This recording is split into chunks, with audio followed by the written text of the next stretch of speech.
If you're on Medicare or Medicaid or any government health program, the VA, they have a whole file on you. They know all about you. They know where you itch. They know if there's something on your skin. They know if there's something in your elbow. They know the whole thing. They know what medicine you're taking. You have to keep track of it, don't you know? It's unbelievable. So these things can happen. The pandemic was a perfect example. Look at the iron fist that came down. You shall wear a mask. You shall stand 6 feet from everybody. We learned there's no science to either. Doesn't matter. You shall close down your elementary schools. Well, that's going to hurt our students. Doesn't matter. You may not congregate in a group of more than 4, or we will send you to jail. You may not hold church services. You may not do this. You may not do that. The abortion clinics are open. The alcohol stores are open. But the churches are shut. Who made these decisions? Where did this power come from? In the blue states, the iron fist was unbelievable. Even some of the red states, but especially the blue states. Like Waltz, this guy from Minnesota. He was known as the Hammer. Not really, I'm calling him that. Oh, yeah. The cops in Minnesota actually had paintball guns. Did you know this, Mr. Producer? No, seriously, if people were sitting on their porch and they're not supposed to be, and they weren't paying attention, they wouldn't follow orders, they shot paintballs at them. And they arrested people. And they had a snitch line. Oh, Minnesota. Josh Shapiro talks about freedom. Trump's going to take your freedom away. No, Waltz took your freedom away in Minnesota. Took your freedom away. Minnesota. I'll be right back. Mark Levin. Here's a look at your Delmarva forecast. Lows dip down to about 53 tonight under clear skies. Winds out of the south around 5 miles per hour. Ample sunshine expected again tomorrow. Daytime highs approaching 82. Clear skies tomorrow night. Lows level off around 57. Sunshine mixed with clouds at times. Saturday with a high of 84. 86 Sunday. I'm meteorologist Paul Trombley from the Talk of Delmarva Weather Center, inland. Currently 65. Catch Orioles baseball Sunday afternoons on WGMD's 92.7. Get the WGMD app online today. Jake Smith, mid-mornings on WGMD. This evening, the next level of talk radio will become history when the Democrat Party candidate accepts her party's nomination as their candidate for president. And you are invited to be a part of this monumental moment. Beginning at 9 p.m. on the Talk of Delmarva, 92.7 will join Fox News coverage for the final night of the DNC convention. Simultaneously, join yours truly, Jake Smith, host of Your News Talk America, and MJ Powell, host of Your Turn Delmarva, in a real-time interactive digital chat. All you got to do is log on to realnewstalk.com and experience the thrill of live interactive discussion like never before. Chat in real time with Talk of Delmarva hosts and fellow listeners as we dive into the significance of this historic event. Your voice matters, and this is your chance to make it heard. Visit realnewstalk.com for all details and get ready to join the conversation. Have you ever wondered why doctor's appointments are months out? Or why it takes so long to be served at your local restaurant? Or why you're seeing a lot of development and traffic? It is frustrating, and it all links back to housing issues. There are people working 2 and 3 jobs, and still they can't afford to live and work here. So housing affects everyone. The Fuller Center for Housing of Delaware is a local nonprofit that improves housing in communities by giving a hand up, not a handout. I'm known as Dr. Tiny. Simple, decent dwellings and small improvements lead to big changes to house our workers and our struggling homeowners. We believe that people should have housing choices near where they work, learn, play, and pray at a price their salary allows them to afford. We need partners that see and can support our vision. Your time, treasures, and talents are critical. Now is our time. Visit FullerCenterDelaware.org to learn more and take action. Hey, Delmarva, this is Penny Barrett, General Sales Manager at First State Chevy in Georgetown. Come check out these hot deals like this 2024 Chevy Silverado 1500 with interest rates as low as 1.9% and rebates up to $7,000. Or take $3,250 off select 2024 Chevy Silverado 2500s. If you're not looking for new, we have a huge selection of GM certified cars and trucks. So what are you waiting for? Stop in or find us on the web at firststatechevy.com. We're First State Chevy in Georgetown, where we put you, the customer, first. Together, let's drive. If the turmoil in our country has taught us anything, it's that we need a source of news that tells us the truth. We need a network unbound by ties to the powerful elites. We need a network where censorship is a thing of the past. We need Levin TV on the Blaze TV network. As we see all these fumbles to cover the number of suspicious circumstances surrounding the Democrat Party 2024 nominee, we are and will be deciphering the facts. And in the midst of the corrupt media covering for every misstep, we at Levin TV on the Blaze TV network will be here to uncover their constant lies. But we can only continue our mission with your support. Your help enables us to delve further into investigative journalism, expand our lifestyle content, become more independent from big tech. So right now, go to LevinTV.com, LEVINTV.com, use code Levin, get $20 off a year-long subscription to Blaze TV. That's LevinTV.com, code Levin, L-E-V-I-N, get $20 off a year-long subscription to Blaze TV. Join us today. Be quiet now so he can educate you. Whether you like it or not, Mark Levin is on the radio.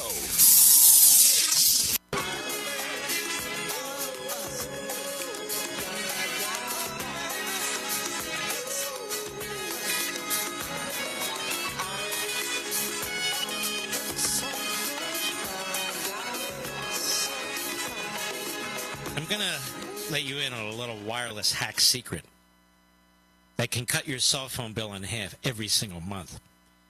Other major carriers want you to believe you need unlimited data so they can overcharge you, a.k.a. rip you off. Here's a fact. Most of you are buying way more data than you're ever going to use or need. Pure Talk, patriotic company founded by a veteran, right here in the United States, that hires patriots as employees.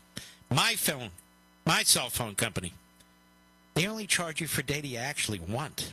Now listen to this. For just $25 a month, you can get unlimited talk, text, 5 gigs of data, just as well as a mobile hotspot.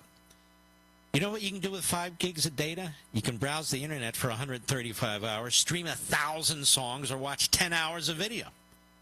So stop getting ripped off and overpaying for wireless. Get 5G coverage with Pure Talk, the best coverage. Just dial pound 250, say the keyword Mark Levin, and you're in, like magic. Pound 250, say the keyword Mark Levin. Pure Talk's U.S. customer service team, they're going to make switching easy, painless. There's no contract. There's no activation fee. They've been doing it for many, many Mark Levin listeners. You can even keep your phone and your phone number. So dial pound 250, say Mark Levin. You'll save an additional 50% off your first month on top of all the other savings when you sign up right now with Pure Talk. Folks, you've heard me talk about it. Don't be afraid. It's pound 250, say Mark Levin. Let's slip a call in here. It's been a while. Let's go to Matt, Montgomery County, Pennsylvania, my old hometown, XM Satellite. Matt, go. There you go. Big fan, fellow Temple grad also. Go Owls. Almost didn't want to interrupt you tonight. You're on a roll with everything. I wanted to concur that Shapiro is the ultimate weasel. He had multiple chances to step up. He didn't say anything at the convention, like you said. He also was supposed to back school choice in PA. He backed down. He's like the kind of person that will get to the front of the line of a roller coaster and then get scared and walk away. And you're nailing it. You're nailing it when you imitate him, you impersonate him. Just, I think you're all right, and it's frustrating how people will be asked to vote for a party when they're given no facts, no basis, no statistics. It's a conga line, like you said. I'm in full agreement. He's a phony, fraud, and a fool. That's what he is. Look, I grew up in Pennsylvania. I grew up in Philadelphia, outside of Philadelphia. I grew up in Montgomery County, Elkins Park, Cedar Road, Cheltenham. Spent my whole life there until I, became a lawyer and left. And I still went back to see my parents every single weekend. Every single weekend. I know what goes on in that state. I know what goes on in Philadelphia. I know what goes on in the suburbs around Philadelphia. The Republican animal in Pennsylvania is the rhino. When I backed Reagan in 76 and 80 in Pennsylvania, I was told he couldn't win. Well, he won in 1980. Josh Shapiro is a fraud. That's what he is. Thank you, Matt. God bless you, brother. We salute our armed forces, police officers, firefighters, and emergency personnel. My mouth broke. Our truckers, our brothers and sisters in Ukraine taking it to the Russians. And I'm Russian, believe it or not. And in Israel. God bless you. Here is important information you should keep in mind while enjoying the many platforms of the Talk of Delmarva. If you contact the Talk of Delmarva by telephone, text, email, other electronic means, U.S. mail, or in person, you give us your implied and express permission to record, air, and or post your communication at our discretion. The Talk of Delmarva shall have the right to publicize and broadcast your name, likeness, or voice without compensation to you. Due to contractual obligations, the Talk of Delmarva does not provide transcripts or recordings to the public.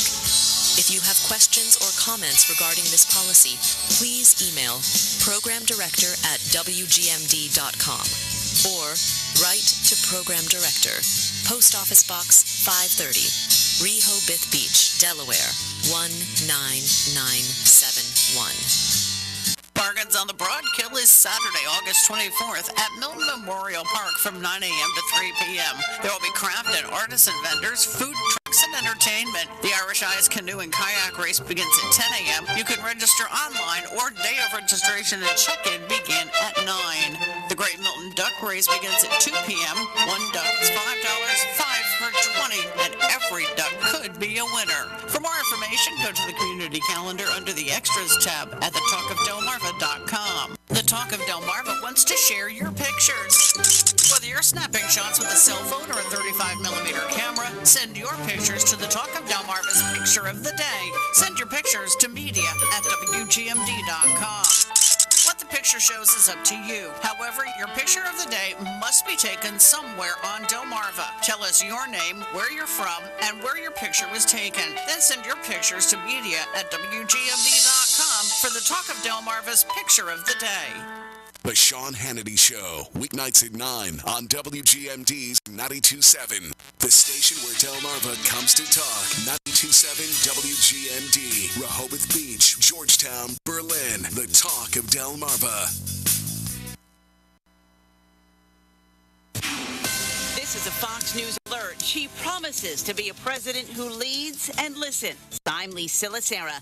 Excerpts of Kamala Harris's acceptance speech have been released, where she's expected to say that the path that led her here was no doubt unexpected, but she will say she's no stranger to unexpected journeys. She's also set to say, with this election, our nation has a precious, fleeting opportunity to move past the bitterness, cynicism, and divisive battles of the past. And Vice Presidential nominee Tim Walz has just arrived at the convention center. Kamala Harris's speech expected in about an hour and a half. Former New York Attorney General Tristan Snell, who prosecuted Trump University, took to the podium this afternoon. He says he spoke to over 100 victims of fraud. They trusted Trump. They believed that he would teach them his secrets and make their American dreams come true. But all they got was credit card debt and a fake diploma. Snell says Trump ripped off his biggest fans and made $5 million in profit, while Harris fought scammers and will fight for the people. Beyonce set to perform at the close of tonight's convention. That's according to TMZ.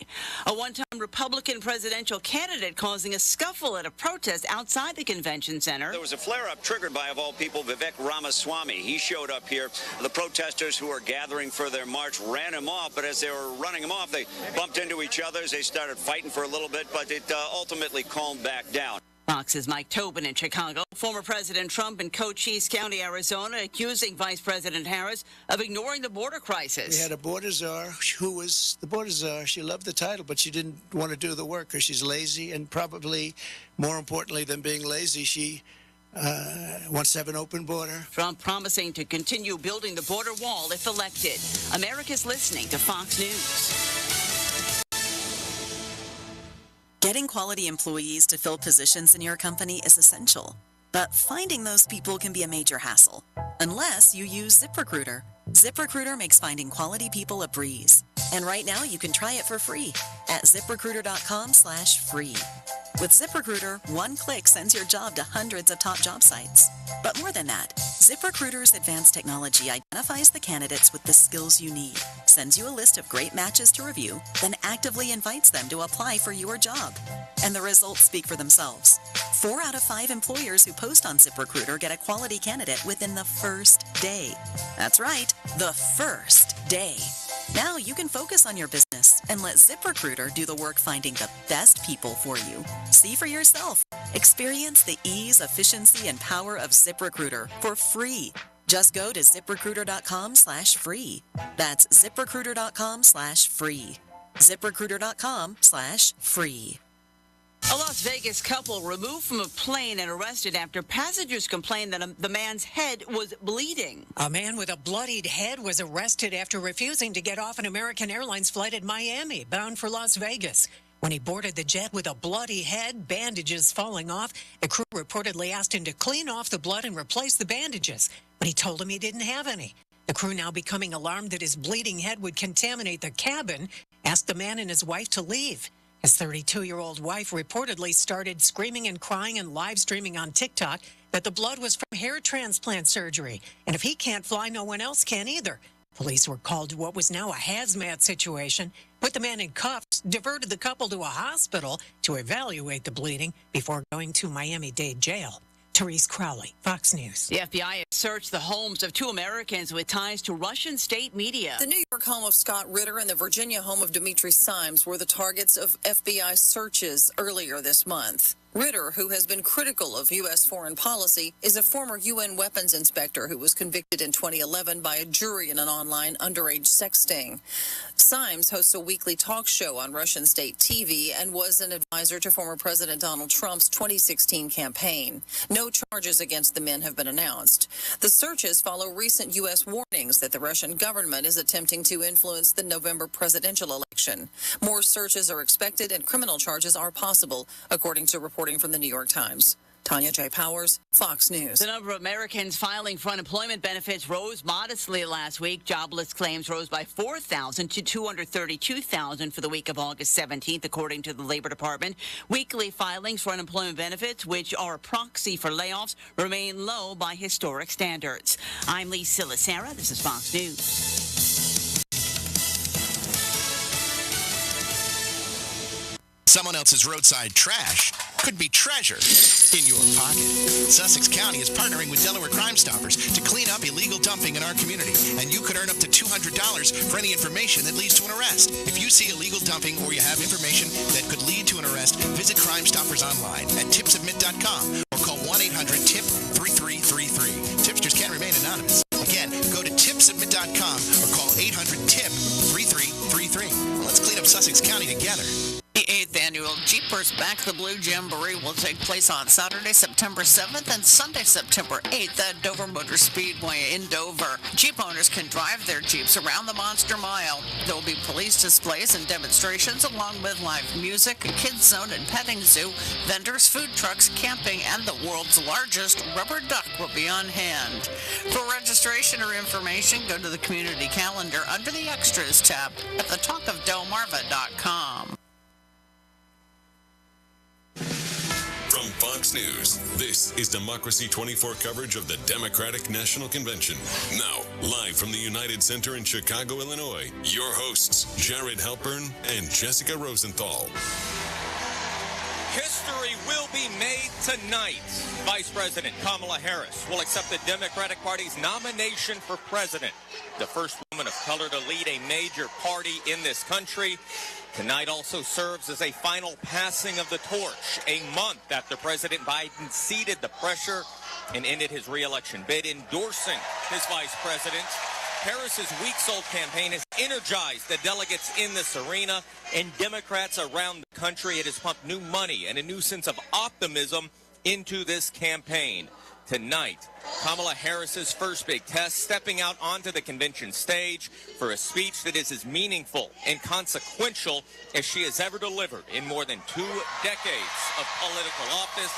It has taken her from the San Francisco District Attorney's Office to the California's Attorney General's Office to an office in the U.S. Senate and the White House as Vice President, and tonight brings her to the stage here at the United Center in Chicago on the 4th night of the Democratic National Convention. I am Jared Halpern alongside Jessica Rosenthal and Fox News radio political analyst Josh Crossour. Josh, the last 2 hours have been a hype fest here in the arena. The delegates are excited. They are on their feet.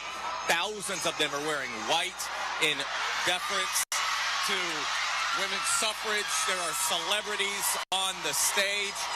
I mean, this is the crowd. This is the type of energy that Harris needs to deliver this monumental address. It is an enthusiastic crowd waiting to hear from the vice president making her big consequential historic appearance tonight. We've got Kerry Washington, who's the host, the celebrity host tonight on stage. With her scandal co-star Tony Goldwyn. Did I get that right? I think you did. Yes. I believe so. Yeah, and he hosted the first night here. They've been doing celebrity hosts, but let's talk a little bit about, as loud as it is here, Josh, the stakes for Vice President Harris, the message she needs to deliver. Look, she's going to be doing 3 things in this speech. One is talk about her own biography, her life story. Number 2, contrasting her campaign message with that of the former president, Donald Trump, and laying out the stakes in this election. And number 3, and we just saw this here in the arena in Chicago, but reclaiming patriotism as part of the Democratic Party message. The Chicks just performed the national anthem. You saw all of the American flags waving. Freedom is the refrain here tonight, Jessica. Absolutely. Josh, to Jared's earlier point, he had referenced the passing of the torch. That has also been sort of an underlying theme here for obvious reasons, right? She is just weeks ago, took over the top of the ticket. She had been polling below President Biden.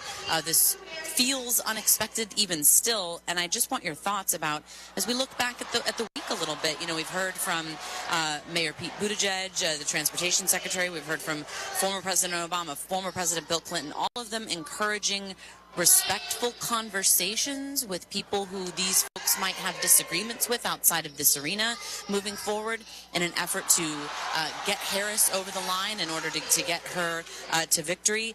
Do you think that sticks, or is it just a matter of time before the next insult, the next attack, the next barb has everybody sort of at each other's throats again? Well, look, Donald Trump is going to continue. Right. He's already tweeting and Truth Socially attacks as this convention goes on. So they think that is such an off-putting approach to the swing voters out there. They want to lean into how Kamala Harris is different, how she wants to bring respect to the White House. The thing that's interesting, though, is Joe Biden is president, not Donald Trump. And you're getting this message of change from a lot of the speakers, perhaps from the vice president herself. But it's a Democratic administration. She's currently sitting in the vice president's office. So it's a challenge in that she's calling for change and a new approach to what's going on in Washington, but her party's in charge. She's in power. She's responsible in many ways for what's happening in the country. That's been a big criticism of the Republicans, specifically out of the mouth of Donald Trump. And you see it on X, you see it on social media, people saying, do they not realize they've been in charge for the last 3.5 years? But this crowd will tell you in response to that, okay, but they can still want newness. They can still want new things, and they will tell you they are the ones. Some of them in this room will tell you they're precisely the ones who wanted a change at the top of the ticket. Well, and I think we've talked a lot about vibes, but identity is also a big factor in this convention. It's a very diverse group of delegates, and the fact that you had 2 older white presidents, Donald Trump and Joe Biden. You have a different style with Kamala Harris. Part of what is going to happen tonight is this introduction of Kamala Harris, hearing from family members. That is what is happening now, is her goddaughter, niece, and stepdaughter, Ella Imhoff, have taken the convention stage. Helping her sister, a 17-year-old single mom, fighting for justice for the American people, and still cooking Sunday family dinner. She guided me. Now she's guiding my own children, and I know she'll guide our country forward. Kamala came into my life when I was 14. Famously a very easy time for a teenager. Like a lot of young people, I didn't always understand what I was feeling. But no matter what, Kamala was there for me. She was patient, caring, and always took me seriously. She's never stopped listening to me, and she's not going to stop listening to all of us.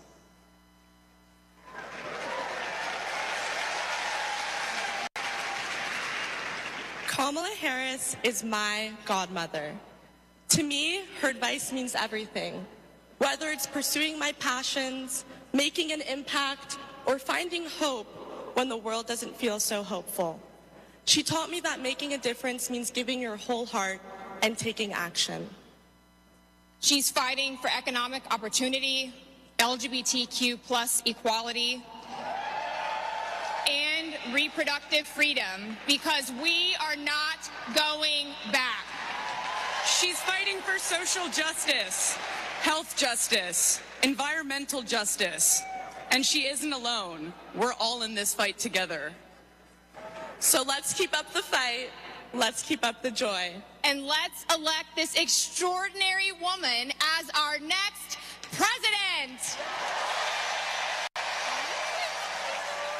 3 women who know Kamala Harris well, her goddaughter, her niece, and her stepdaughter, making the case for Kamala Harris, the vice president, here on the 4th night of the Democratic National Convention. This hour, as it leads up to her big speech, is largely going to be about introducing Kamala Harris, not just as a vice president, but also getting a sense of what she is like in her private life, softening and adding some humanity to the candidate. That will be the theme of the next several speakers as you listen to Night 4 coverage of the Democratic National Convention on Democracy 24 on Fox News Radio and the Fox News app.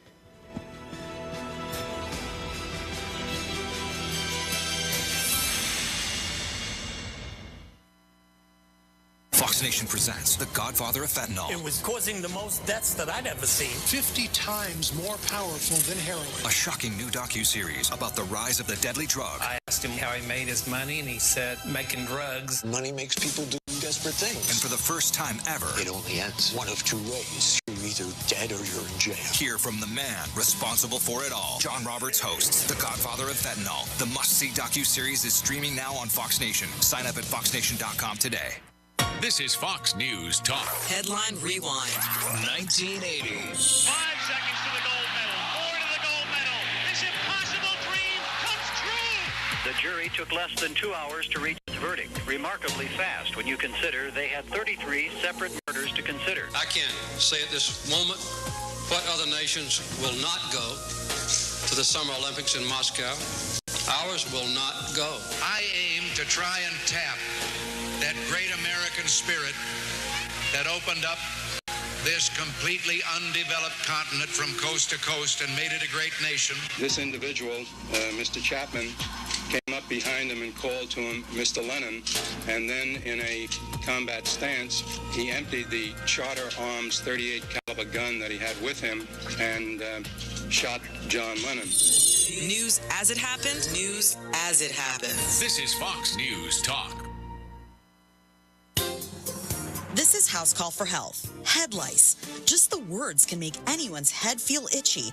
And as annoying as they can be, they are not dangerous. They don't carry any diseases, but they are passed from person to person very easily. And with kids heading back to school, experts share some tips on what to do when your child or anyone else in your household gets them. The Centers for Disease Control and Prevention says there are a few key treatment points. You can treat them with either over-the-counter or prescription medicines, but be sure to follow the instructions when using medications. Some of these kill lice and eggs, while others just kill lice and not eggs. The CDC says that between 6 and 12 million children get head lice every year. They also note that there's no scientific data for home remedies working by suffocating those little critters with mayo, butter, or margarine. For more health news, go to foxnewshealth.com. House Call for Health, I'm Anna Eliopoulos. Fox News. From the Fox News Podcasts Network, the Fox News Rundown, a contrast of perspectives you won't hear anywhere else. Your daily dose of news twice a day, going far beyond the headlines, tapping into the massive reporting resources of Fox News to provide a full picture of the news of the day. I'm Dana Perino. I'm Brett Baer. I'm Maria Bartiromo. I'm Brian Kilmeade, and this is the Fox News Rundown. Subscribe and listen now by going to foxnewspodcasts.com or wherever you get your podcasts. From the Fox News Podcasts Network. Hey, this is Trey Gowdy, host of the Trey Gowdy Podcast. Every Tuesday, you'll hear what's on my mind. Plus, every Thursday, there's a special bonus episode where we answer the questions that are on your mind. Make sure to spend your Tuesdays and Thursdays with Trey. Subscribe now at foxnewspodcast.com or wherever you download podcasts. Hope to see you. America's listening to Fox News.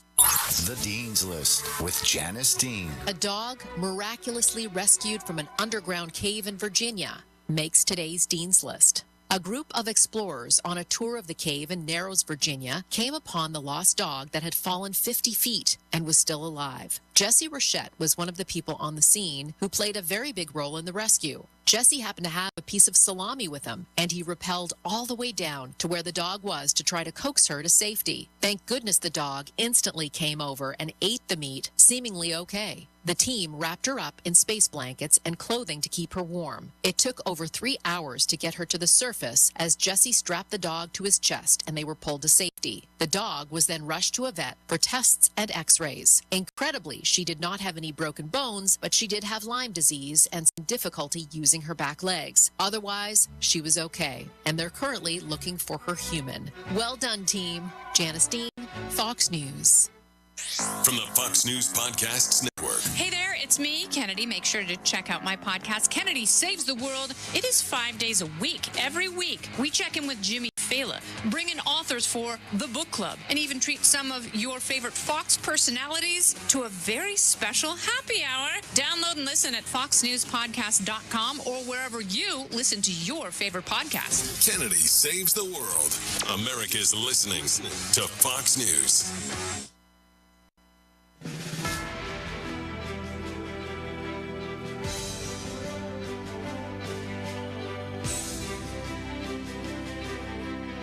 Now, back to the United Center in Chicago, Illinois for Democracy 24 coverage of the Democratic National Convention. Here's Jared Halpern. Night 4 of the Democratic National Convention, the night that Kamala Harris will claim her party's nomination for the presidency. We are moving ever so closer to that historic moment, but before then, a host of speakers continue to make the case for Kamala Harris and Democrats up and down the ballot. Jared Halpern with you alongside Jessica Rosenthal, Fox News Radio political analyst Josh Crosshauer. We are at the United Center in Chicago. And Josh, the section of the programming we are in now is focusing a lot on gun violence. That is one of those freedom issues that the Harris campaign is running on. How important an issue is it in the November election? It is a big issue, but there are two sides of the issue of crime. That's an issue that has come up a lot in the last 5 or 6 years. The crime rates have gone up. They've gone down a little bit in the last year or two. But the Republicans are making the case that permissive prosecutors, lax policies that aren't tough enough on criminals are a big problem and contributing to the crime rate. What you're hearing from the Democrats right now is gun control policies, gun regulations. Yeah. Gabby Giffords being the most prominent speaker in this block. That is the debate. That's the debate over crime. That is your left versus right in a nutshell. I was going to say they're doing it through the lens of school shootings, which is, an issue certainly related to gun violence, but I think by a lot of Americans viewed even differently. And there have been in recent years a spate of these mass shootings at schools are kind of hard to imagine.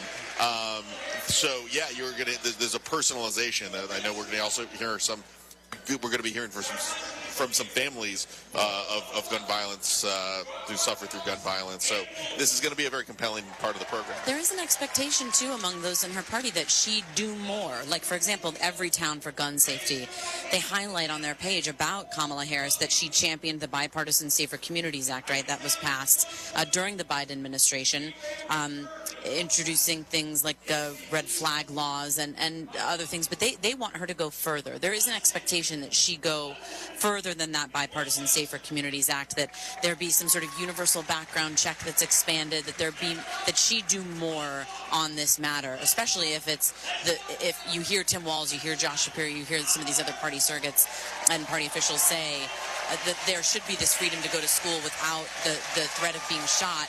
This is not over for them just because the Bipartisan Safer Communities Act was passed. Well, what's interesting is her running mate, Tim Walz, was one of the few Democrats to be endorsed by the NRA. He was an NRA, one of the bigger, backers of the NRA, at least for a Democrat, during his time in Congress. We heard from speakers this week that he did a 180 as governor. He actually he lost his backing from the NRA. He's been criticized by the NRA, and he took a much more progressive position because of these school shootings, because of what happened in Parkland and Sandy Hook and so on. Well, what are the politics of it, though? Because a lot of Americans do want, if you look at polls, most Americans do want some more done when it comes to gun restrictions, but it's still a very politically fraught issue. There are people who do worry it's a slippery slope. You're talking about the Second Amendment. There are plenty of independents and swing state voters who this might be on their radar. Good luck getting through any Republican Senate, which looks like it's pretty likely. That we've had Democratic Congresses that have had trouble passing gun control legislation after Gabby Giffords's the attempted attack on her life, and also Sandy Hook. We thought that there was going to be some bipartisan deal on gun control. Nothing really has gotten passed. So we're looking at the prospect, at best, of a 50-50 Senate. It's going to be hard to pass any consequential legislation. But Kamala Harris has said she's open to ending the filibuster for the sake of a Green New Deal. Well, odds are the Republicans are going to have at least 50-50, 51 seats, man, worst case. So, I don't think we're going to be hearing a lot about filibuster reform. I think she may be talking about gun control, but can she get things through a divided Congress? Yeah, I mean, potentially divided Congress. That Safer Communities Act was seen is really about as far as a bipartisan agreement could go. That was negotiated by John Cornyn on the Republican side. Universal background checks were one of those proposals initially proposed. What happened was they sort of expanded the way that background checks work without going sort of fully on board with what Democrats want. On the stage now are family members of gun violence, survivors of gun violence. That includes Congresswoman Lucy McBath. She is a Democrat from Georgia who was elected after her son was killed in a shooting in Florida. For gun sense in America. I saw firsthand the power of telling our stories. You've just heard mine, but there are many more to tell.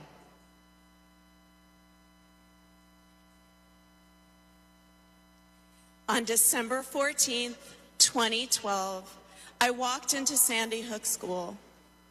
I stopped at the office, chatted with my principal, then started my day with my second graders.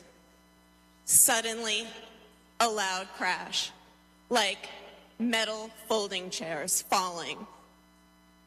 154 gunshots blaring. Hiding in the coats, trying to sing with my students, trying to read to them, trying to drown out the sounds. Terror, crying, running. I carry that horrific day with me. 20 beautiful first grade children and 6 of my beautiful colleagues were killed. They should still be here. That's powerful testimony, Josh.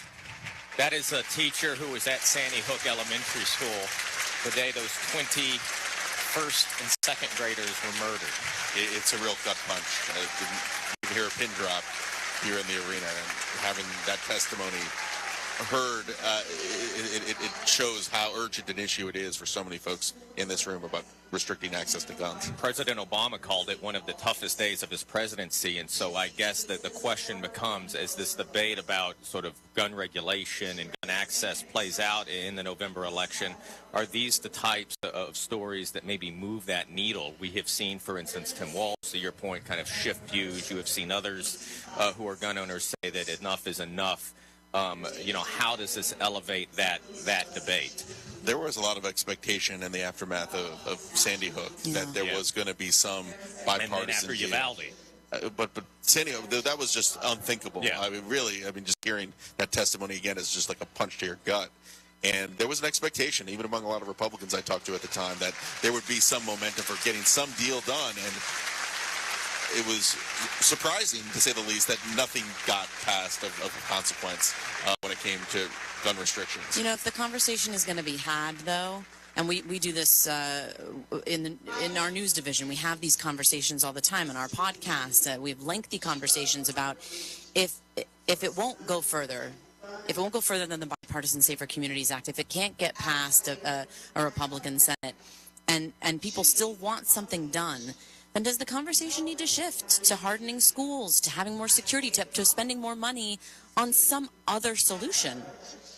We talked about the legislation that did pass recently that was much more small scale, got dealt with mental health issues. I mean, that is... Former President Trump's has talked about mental health in relation to this. If there's any middle ground or bipartisanship, it's going to be centered in getting more funding for mental health treatment.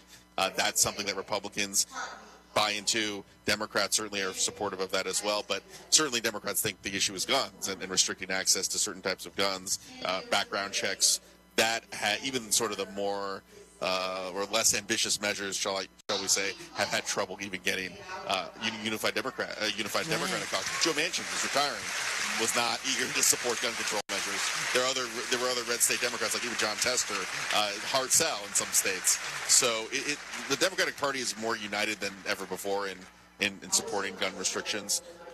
But it's just going to be tough to get anything through a divided Congress. And they are going to spend some time on this night, obviously. And as we've talked about, the word here is freedom. What is emblazoned here on the screens is freedom from gun violence. That is a new way to orient that conversation, to orient that debate. Yeah, it is a person. First of all, hearing the personal testimony from victims of school shooters, it really puts a perspective that you don't always see on a daily basis. There have been so many school shootings. I mean, we've got Parkland, Uvalde. It's hard to imagine that there've been so many since Columbine back in 1999. Now, Republicans, this is an issue about law. I mean, there's law and order aspect to this issue. Right. Republicans think that there should be tougher penalties. There should be, there are a lot of things on the law enforcement side that can be done as well. That's the emphasis writ large when it comes to crime and lowering the crime rate, violent crime, murders, and so on. So, you have different emphases when it comes to both conventions. Republicans are talking more about overall crime, Democrats focusing on the school shootings. And Harris was in charge, I think, of the White House's Office of Gun Violence Prevention, right? That was something that the Biden administration created, something she's been put in charge of. It's definitely been on... While we haven't heard necessarily so much about what she's done as vice president other than being supportive of the president, that is one particular thing that's been on her agenda that's been, I guess, under her purview while she's been serving. I don't know if we should hear more about that, if she wants to make that case. Well, we are hearing from a very strong ally of Kamala Harris's, Lucy McBath, who lost her son to gun violence. It shows how potent an issue that is. That's how she got elected to Congress in the suburban Atlanta district, by talking about that just really gut-wrenching story about her son. So, this is an issue that we're going to continue to hear from if Kamala Harris is elected president. But legislatively, whether there's an actual solution to deal with the problem in Washington, it's a lot longer odds for that. And that is why you sort of hear this at the convention in context as well, of needing a Democratic House, needing a Democratic Senate. It would take almost that type of three levers of government to get something like gun legislation through. We certainly saw the challenge with that bipartisan bill that you talked about, the Safer Communities Act. They have now introduced former Arizona Congresswoman Gabrielle Giffords, who was nearly killed in a mass shooting in her home state. She is joined by her husband, Senator Mark Kelly. This is a powerful moment as the Congresswoman, who walks with a limp, still has trouble speaking, addresses the Democratic National Convention.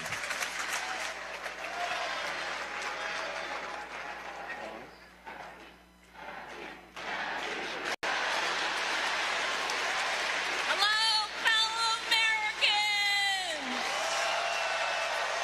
I'm Gabby Giffords. I was born in the great state of Arizona! I was born with grit. I grew up racing motorcycles, mucking stalls, and exploring the beautiful desert. I fell for an astronaut.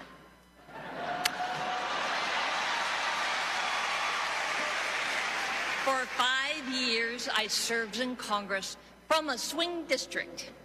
Everybody called me a rising star. Then on January 8th, 2011, a man tried to assassinate me. He shot 19 people. He killed 6. Terrible, terrible day. I almost died, but I fought for my life and I survived.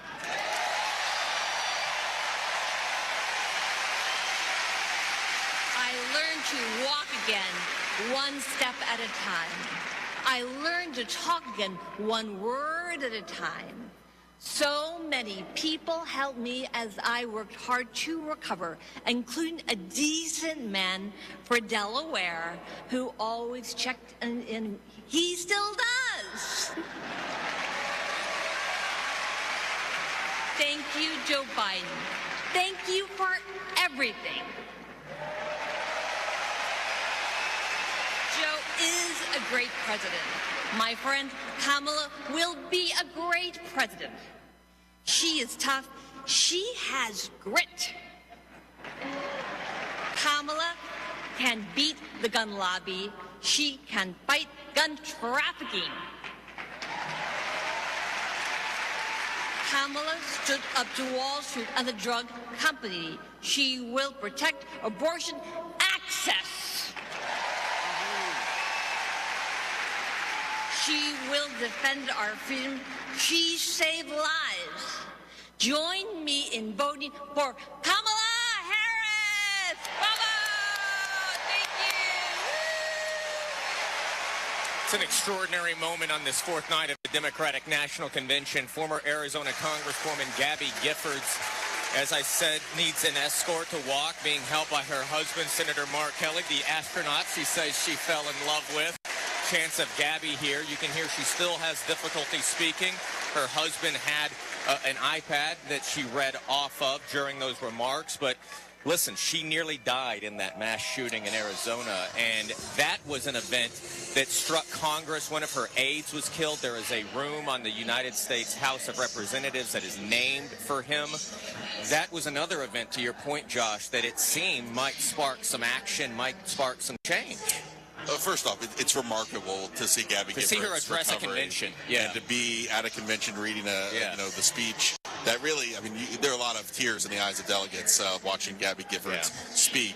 That was one of the most seminal moments. I mean, I remember President Obama giving the speech at her, sort of right That's after at the hospital, I believe it was. Right, right after the shooting took place.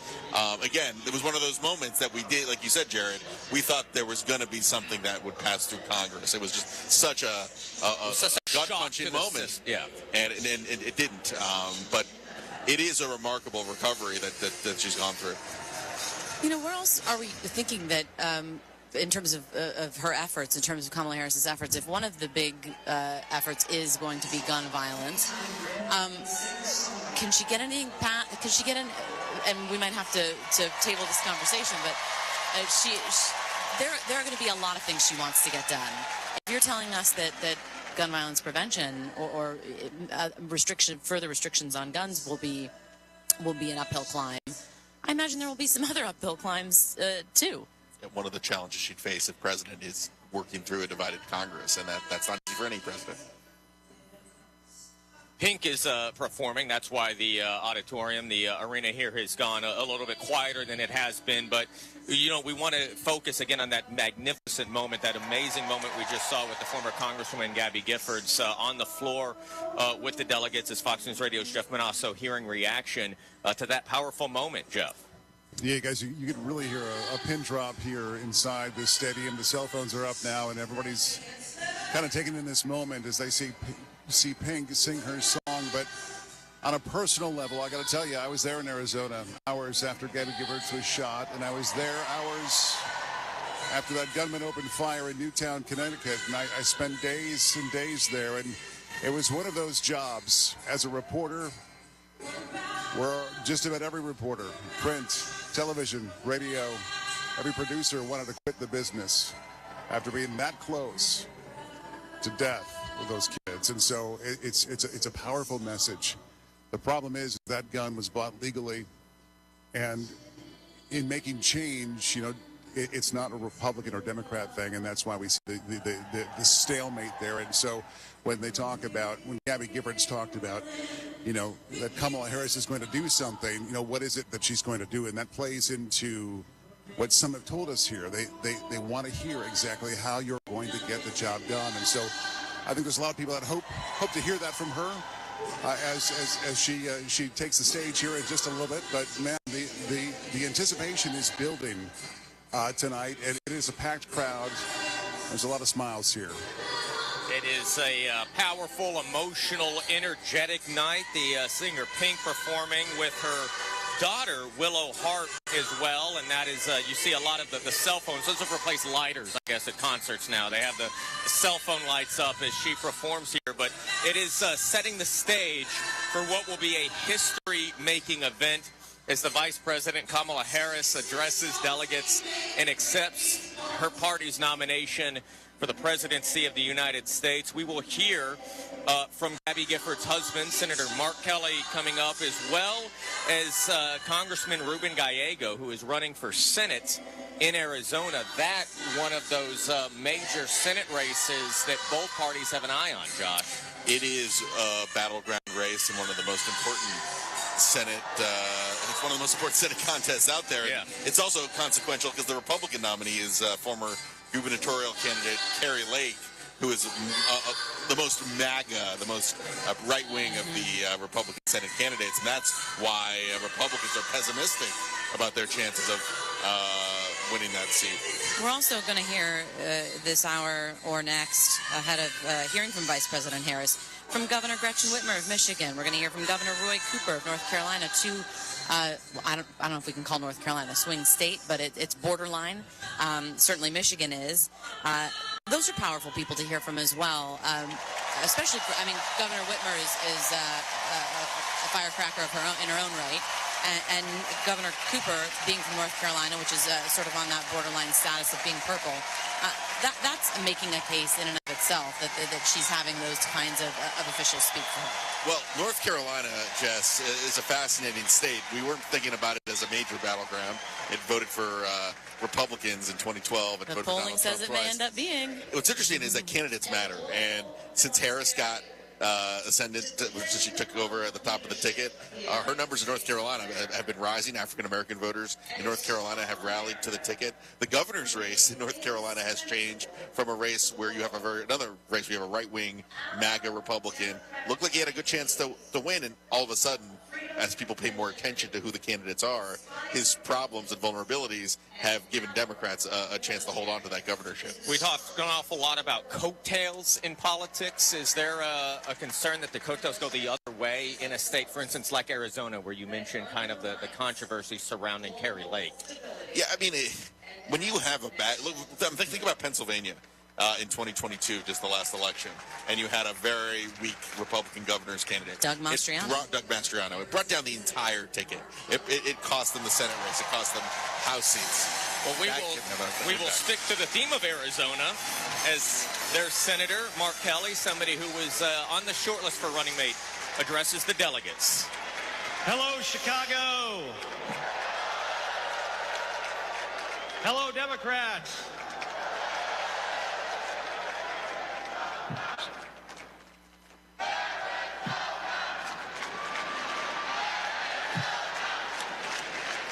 So, President Obama had to follow Michelle. I had to follow Gabby and Pink. Gabby amazes me every single day. She was able to walk out and address you tonight because she's a fighter. And thanks to a team of doctors, nurses, and especially her speech therapist. We all need a team. I've flown into space 4 times. I've flown into combat nearly 40 times. Not once did I do that by myself. It took a team to accomplish a mission. It always does. I flew in the Navy during the first Gulf War. America rallied our allies to kick out a tyrant who invaded a neighbor. Today, Vladimir Putin is testing whether we're still that strong. Iran, North Korea, and especially China watch closely. What's Trump's answer? He invited Russia to do, and these are his words, not mine, whatever the hell they want. Vice President Harris has always championed America's support for NATO, for Ukraine, and for the Ukrainian people. On the Senate Intelligence Committee, she investigated Russian interference in our election. She defends free and fair elections everywhere. You already know how Trump feels about those. Donald Trump skipped his intelligence briefings. He was too busy sucking up to dictators and dreaming of becoming one himself. Trump thinks that Americans who have made the ultimate sacrifice are suckers and losers. If we fall for that again and make him the commander-in-chief, the only suckers would be us.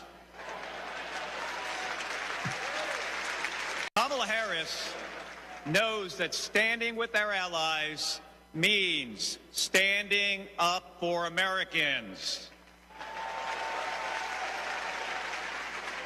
She'll keep modernizing our military to support our troops and to support our veterans like our next Vice President, Tim Walz.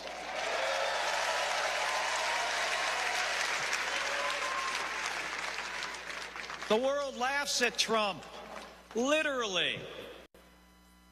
But folks, it is not funny. When he was president, that meant the world was laughing at us. The threats we face are too serious. The sacrifices our service members make are too sacred. The alliances we've spent decades building are too critical. That's what's at stake now. And the choice isn't even close. But in Arizona and nationwide, this election will be.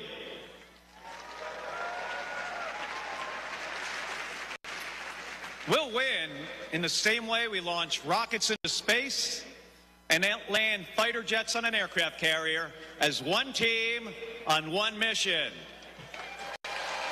State by state, voter by voter, coming together. No country is better than ours at solving big problems. So, on November 5th, let's prove that America is still the leader the world needs today by electing the leader we need right now, Kamala Harris. Thank you, everybody. Arizona Senator Mark Kelly making the case for electing Kamala Harris as the next president of the United States. Before she can be elected president, she needs to accept her party's nomination for the presidency. She will do that in about an hour from now on the fourth night of the Democratic National Convention at the United Center in Chicago. This is Democracy 24 on Fox News Radio and the Fox News app.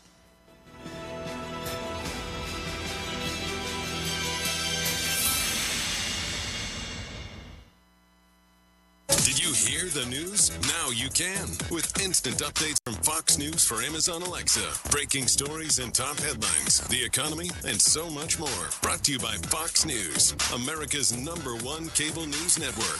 Plus, setup couldn't be easier because everything's ready to go in the app. Just say, Alexa, play news from Fox. In Fox News. It's the latest when you need it, on demand, from Fox News and Amazon Alexa. Fox on Faith with Lauren Green. The nonpartisan group My Faith Votes launched a campaign to encourage Christians to, quote, think biblically about the issues facing the country after its internal polling showed that few Americans hold a biblical worldview. The campaign includes online tutorials guiding the faithful on how to navigate issues ranging from justice to gender through the lens of God's Word. Colonel Alan West, national spokesperson. It is about us saying that there are certain things that we believe in and certain things we're not going to accept. And it's not saying that we hate anybody. It's just saying that, for whatever reason, that does not agree with my faith and my belief. Pastor Doug Padgett, the executive director of the nonprofit organization Vote Common Good, believes the campaign to think biblically is a mask for promoting a conservative faith view and a call to vote for one party only. It seems, though, often like that what people mean when they say, I'm going to think biblically about how I vote, it can feel like a stand-in for I'm going to vote for Republicans only. For Fox on Faith, Lauren Green, Fox News. Now, from the historical audio archives of Fox News Talk. The State of Israel came into existence in 1948. Although the United States was the first country to recognize Israel, they were under attack almost immediately. UN Representative Abba Eban speaks on Israel's nationhood. It would seem to me that after 3,000 years, the time has arrived to accept Israel's nationhood as a fact. For here is the only state in the international community which has the same territory, speaks the same language, and upholds the same faith as it did 3,000 years ago. How grotesque would be an international community which found room for 127 sovereign units and which did not acknowledge the sovereignty of that people which had given nationhood its deepest significance and its most enduring grace. Stay tuned to hear more history as it unfolds before your ears. It's the audio archives of Fox News Talk. I'm Ashley DeVorkin with a Fox Celebrity Profile with Ritu Arya and Aidan Gallagher of the Umbrella Academy, which is back for season 4. What has been one of the best parts about getting to spend so much time with one character, especially on a show like this? It's been incredible. I think, it just adds more and more layers and depth, the amount of time that goes on. And the writers, I think, do an amazing job of giving so much love. They know the characters so well and they put so much care into them. Season 4 will bring plenty of twists to conclude the story. There's a couple things different this time around in terms of how we're approaching this 4th season on a creation level. So that was very exciting to jump into because different is always very fun. They both shared how proud they are of what the series has delivered for fans. I think it's very human to see a family of different people with problems moving through life. It's been amazing be a part of something that so many people have resonated with and enjoyed. Ashley DeVorkin, Fox News. I'm Emily Campagno. This month, the Fox True Crime Podcast presents Crimes on Campus. More pledges, more money, more colleges, until it was a multi-million-dollar drug network. You'll be joining me on college and university campuses all across the country as I share chilling stories of scandal, corruption, and murder. Brutalized 5 students over 3 nights. New episodes available every Tuesday this month. Listen and follow at foxtruecrime.com.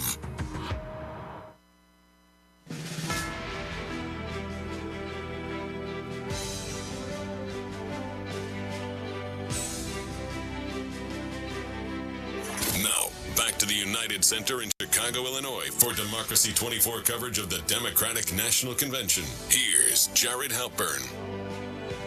The press pool covering Vice President Harris says her motorcade has arrived here at the United Center as she is preparing to accept her party's nomination for President of the United States. A White House spokesperson tells us that this evening, President Biden and the First Lady called Vice President Harris to wish her luck ahead of her speech at the Democratic National Convention. Jared Halpern with you alongside Jessica Rosenthal and Fox News radio political analyst Josh Crossauer as the anticipation continues to grow here at the United Center. Every seat appears to be full. There are very few spaces even to stand on the convention floor. Most of the delegates wearing white this evening, the color of the women's suffrage movement. Josh Crossauer, I ask you, what is the vice president going to have to do to meet this moment that has been laid in front of her? Well, one of the things that's happening right now is that we're hearing Leon Panetta, former CIA director, talking about national security and talking about how dangerous Donald Trump would be to democracy. And I think you're going to hear a lot of those contrasts, not just on national security, but on a whole host of issues from Kamala Harris. Like, I think everyone knows who Donald Trump is, but she has been trying to portray herself, even though she's a sitting vice president, as the change candidate in this race.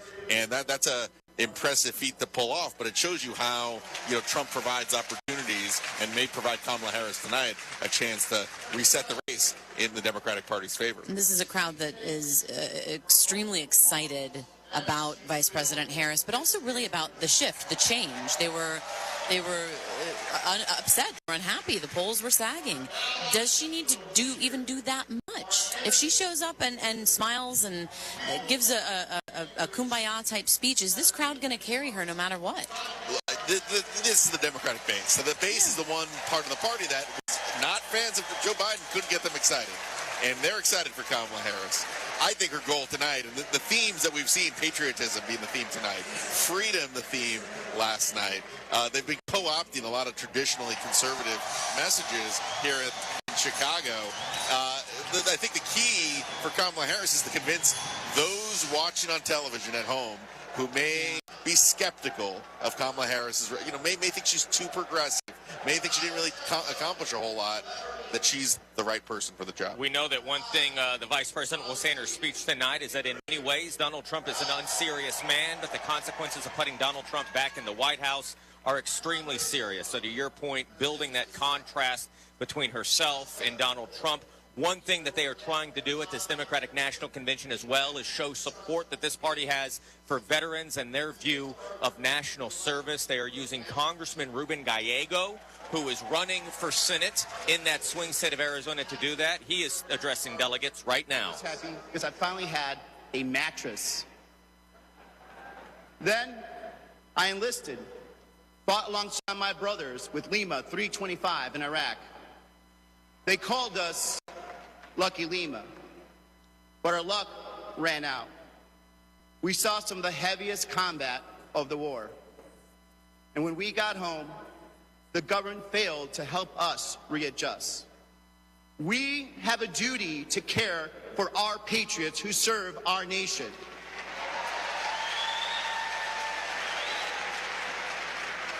For the Vietnam veteran in Buckeye who relies on the VA for his medication.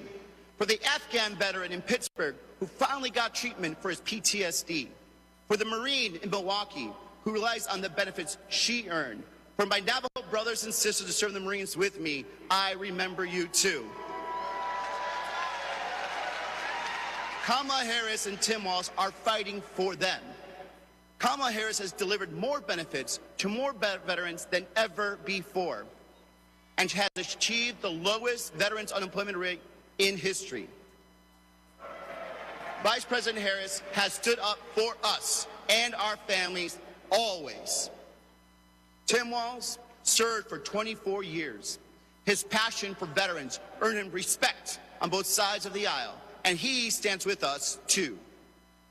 In fact, let me introduce you to some of the many Democrats who understand what service means, because we put country over politics.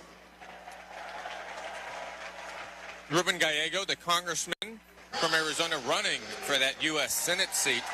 Josh, he is somebody, as they are bringing out more than 24 elected Democrats who have served in the military. That has been a big theme this week, not just with this group here on stage, but with Tim Walz as well. Military veteran, Harvard graduate, a very progressive lawmaker from the Phoenix area who's now running in a battleground state. One of the interesting things about Ruben Gallego, not only is he running in an extremely important battleground Senate race, he's someone who is progressive in the House, and he's moved to the middle now that he's running for the Senate. We've talked about Tim Walz becoming a moderate lawmaker and then going to run for governor, a lot more progressive. Ruben Gallego going the other direction ideologically, and his military service has been such a big part of his campaign. It's a way to show that he is serious about national security. And veterans benefits, a big part of what President Biden has talked about in his 4 years in office. But tonight is about President Biden's vice president, Kamala Harris. We will come back as she accepts her party's nomination. Stay with us. This is Democracy 24 on Fox News Radio and the Fox News app. The Dean's List with Janice Dean. A state trooper from Tennessee who rescued a lost dog in some very challenging weather makes today's Dean's List. Trooper Lance Willis didn't know why the traffic was so slow, but thought maybe there was a car wreck in front of him and was there to help. What he soon realized was the slowdown was because of a distressed German Shepherd that was stranded in the middle of the road. A video of the moment was caught on social media and showed the trooper coming to the rescue of a soaking wet shepherd being gently coaxed to come into his vehicle. The scene was so heartwarming, someone posted it on social media, and there were wonderful comments, including one that said, "We need to make this human famous." The dog, by the way, is Luna, and we're happy to report that Luna is back with her family and doing well. They are all grateful for Trooper Willis, and so are we. Janice Dean, Fox News. This is Fox News Talk. Headline Rewind. 1994. Senator Ted Kennedy. Jackie would have preferred to be just herself, but the world insisted that she be a legend too. Police in Anaheim say they are following a white Ford Bronco. In that is O.J. Simpson with a gun to his head. You guys have got to be strong because you are. I just know. I just feel in my heart that you're okay, but you got to take care of each other. Susan Smith has been arrested and will be charged with 2 counts of murder in connection with the deaths of her children. It's not a Republican victory. It's not a Democratic victory. It is the American people making a set of choices. Can you get someone over here now to 325 Gretna Green? He's back. Please. Okay, what does he look like? He's O.J. Simpson. I think you know his record. News as it happened then, news as it happens now. This is Fox News Talk. Read it tomorrow, see it tonight, or hear it now. 92.7 WGMD Rehoboth Beach, Delmarva's news, talk, and sports station. This is a Fox News alert. She promises to be a president for all Americans. I'm Lisa Lacera. Excerpts of Kamala Harris' acceptance speech have been released. She's expected to say that she will be a president who unites us around our highest aspirations. And she's expected to say Donald Trump is an unserious man, but the consequences of putting him back in the White House are extremely serious. The White House says President Biden and the First Lady called Vice President Harris to wish her luck tonight. Former Arizona Congresswoman Gabby Giffords, who was critically wounded in a mass shooting in 2011, said Kamala Harris will reform gun laws if elected. Kamala can beat the gun lobby. She can fight gun trafficking. Harris has promised to pass laws requiring universal background checks and an assault weapons ban. Outside the DNC, the pro-Palestinian protests continue. They marched along the pre-planned route. They went to their closest point to the United Center there, and that's Park 578. Stopped for a while. They chanted, they banged drums, they made noise, and then kept on marching. We've got some reports of skirmishes with the police, things like bottle throwing that came and went. That's not confirmed by the police. But what we've seen for the last couple of nights is they're sticking to the route and they're marching. They're just trying to get their point out there. Fox's Mike Tobin in Chicago. Leaders of one of the groups protesting say the request to have a Palestinian American speak at the convention was rejected. A man in custody in Arizona after police say he threatened to kill former President Trump. 66-year-old Ronald Sivrud is behind bars after he allegedly threatened to kill former President Trump on social media. Now, Sivrud was taken into custody in Cochise County without incident, that according to a spokeswoman for the sheriff's office there. Fox's Kevin Cork, the 66-year-old, has several outstanding warrants, including for a DUI and for failing to appear in court in Wisconsin. America's listening to Fox News.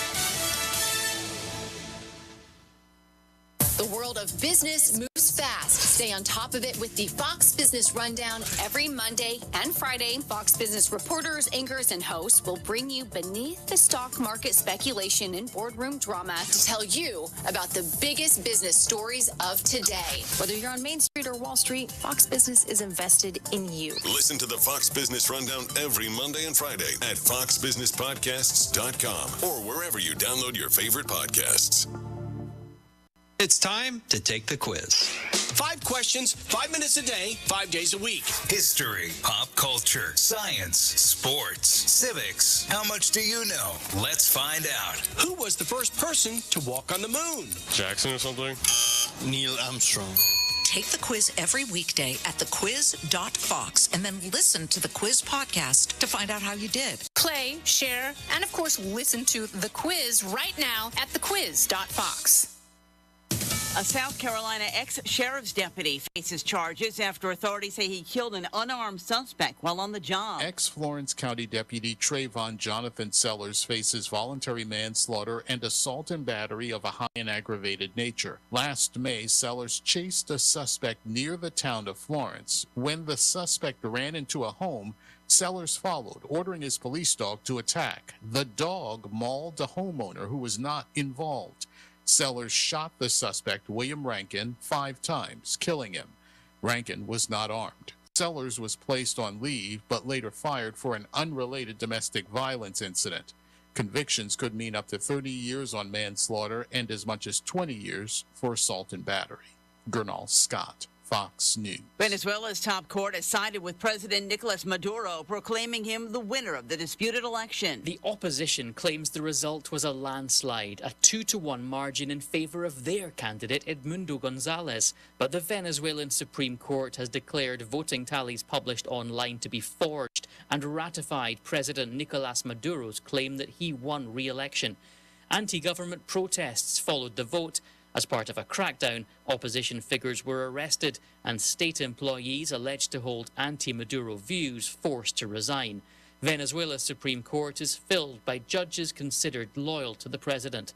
Jonathan Savage, Fox News. The average rate on a 30-year mortgage eased this week to its lowest level in more than a year. The rate fell to 6.46% from 6.49% last week.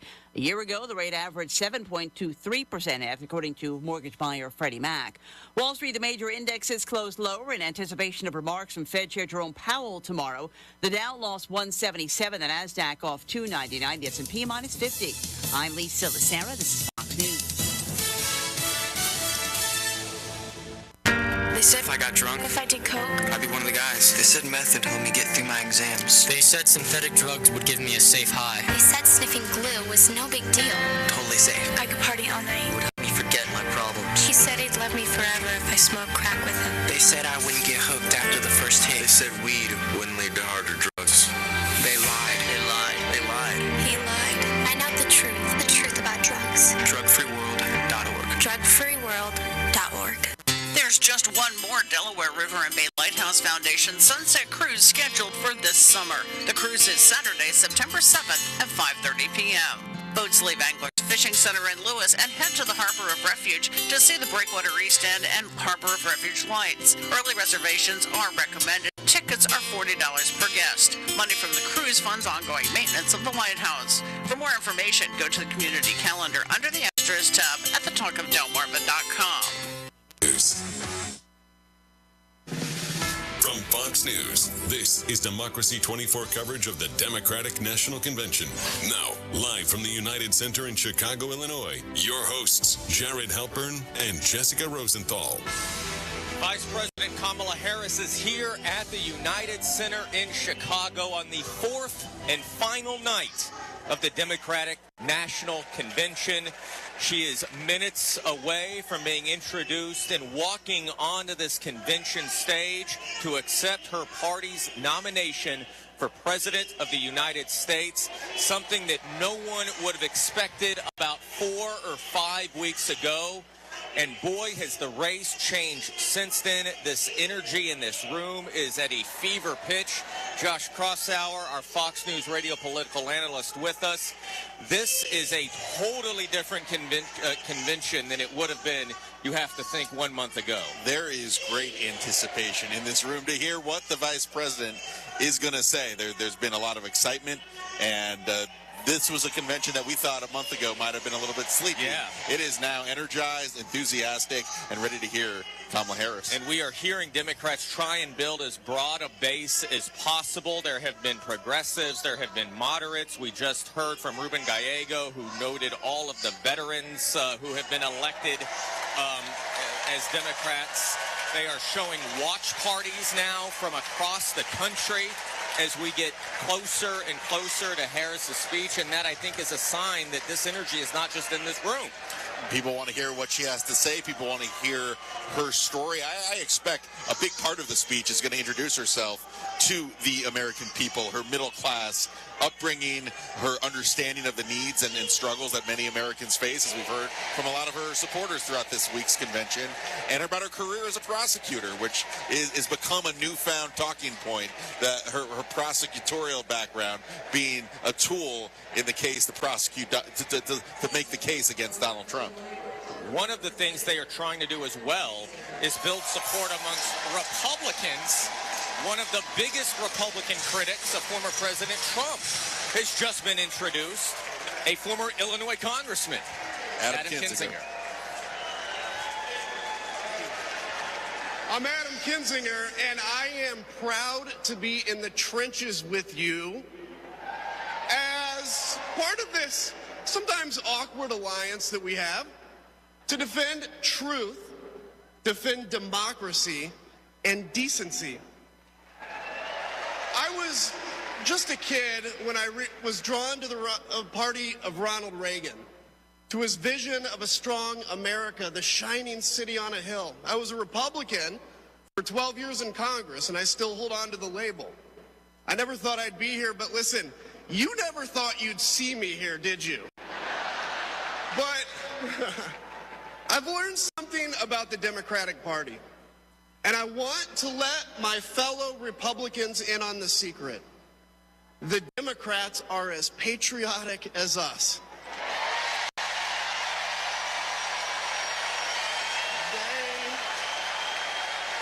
They love this country just as much as we do.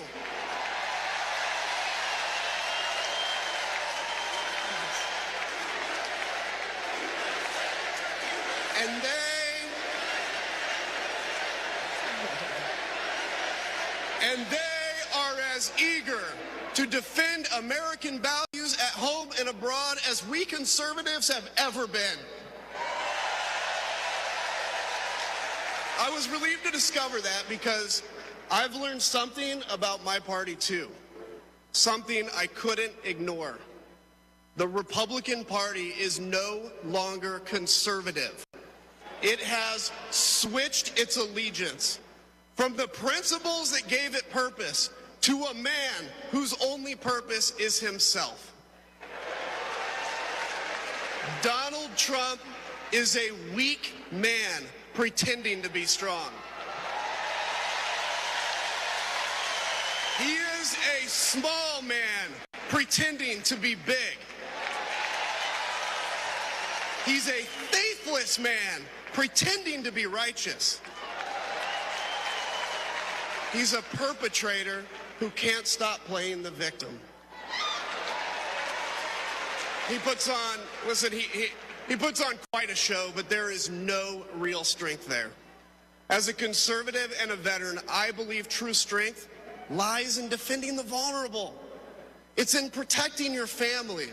It's in standing up for our Constitution and our democracy. That is the soul of being a conservative. It used to be the soul of being a Republican. But Donald Trump has suffocated the soul of the Republican Party. That is former Illinois Congressman, a Republican, Adam Kinzinger, here speaking on night 4 of the Democratic National Convention. You are listening to Democracy 24 on Fox News Radio, the Fox News app. Jared Halpern with you alongside Jessica Rosenthal and Fox News Radio political analyst Josh Crossour. We have talked throughout this convention and the last one, the Republican convention, about that permission structure. Is that what Adam Kinzinger is trying to convey here? He certainly is the most high-profile Republican to endorse Kamala Harris and speak at this convention. He's speaking about national security in particular. He was a hawk in Congress, supports a very active American role in protecting freedom and democracy across the globe. So he has a certain credibility. I think one of the more powerful things about his speech has been that he's not abandoning his conservatism. He's saying this is something I believe in strongly, and the Republican Party does not represent me anymore. Yeah, Josh, one of the questions is, though, conversely, is this all baked in? Like, is this opposition already considered, polled, tested, or is he bringing in possibly is he outreaching to somebody right now? Nikki Haley voters. I mean, if there's any Republican speaker that has some sway with those Nikki Haley endorsed Donald Trump at the Republican convention, but Adam Kinzinger and Nikki Haley are two peas from the same pod ideologically and politically. And, he's talking about January 6th as well and talking about Ukraine in this speech.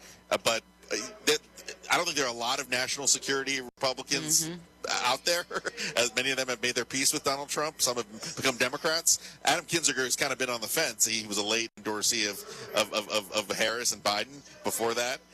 But he is really powerfully talking about Harris and the Democratic Party being just as patriotic as the Republican Party and one that lives up to the principles that he's long stood for. And speaking of national security, we did hear from former Defense Secretary Leon Panetta. We heard some from Ruben Gallego. We heard some from Mark Kelly as well. They were referencing, at least Panetta and Mark Kelly were referencing a bit about Ukraine in particular, about NATO. Is this a vice president who's now becoming the presidential nominee who is on the foreign policy front? If there is a continuation of the Biden administration, if there is something she does not want any daylight on necessarily, is it that? Is it foreign policy? Is she just going to continue President Biden's foreign policy message? Yeah, well, I think that's the message that's been communicated here in Chicago. And certainly Kinzinger gives a reinforcement to, don't worry, she's not going to be, disrupting our alliances and pulling out of NATO or whatever, contrasting with Donald Trump on that front. January 6th, by the way, is also a big theme for Kinzinger, in that he was on the January 6th committee and really found his voice there in his final months. He has fans in this room because of that. Yeah. Do you expect Adam Kinzinger to be the only major Republican to come out in support of Kamala Harris between now and November? Publicly, sure. I mean, you don't think there'll be another? There had been rumors that maybe Mitt Romney or somebody like that might come on board. Yeah, I would be skeptical. Romney might be the best option left on the table, but if it hasn't happened already, I have a hard time seeing how someone like Romney would. He still feels. Who knows? Who knows? Yeah. Mike Pence, also another prominent Republican who has not endorsed Trump, but has also said he not supporting Joe Biden. They have signaled they have signaled both Pence and Asa Hutchinson actually is here at the Democratic National Convention, said they are not going to endorse Harris. They are not going to vote for a Democrat, but they intend to write in another Republican. Right. And look, I think Kinzinger is a pretty.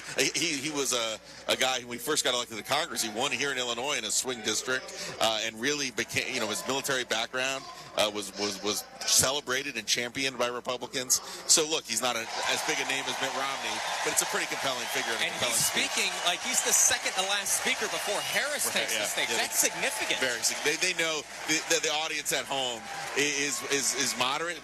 These are Nikki Haley voters potentially. That speech played to that voter, that crowd.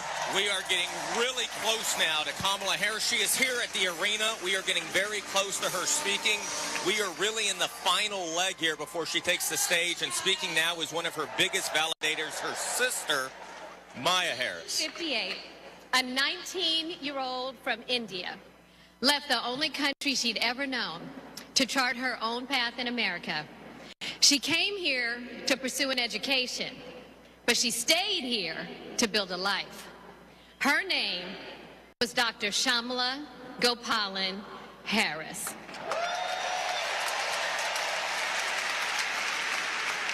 But we called her Mommy. Mommy was so many things to so many people. A civil rights activist, a scientist, a devoted mother to her 2 little girls. But most of all, Mommy was a trailblazer who defied the odds and defined herself. And when it came to Kamala and me, Mommy had great expectations for us, but she had even greater expectations of us. She raised us to believe that we could be and do anything. And we believed her. You see, Mommy understood the power and the possibility that come with knowing and showing who you truly are. She knew we could be the authors of our own stories, just as she'd been the author of her own. Mommy's journey and the opportunity that she wanted for Kamala and me, that's a distinctly American story.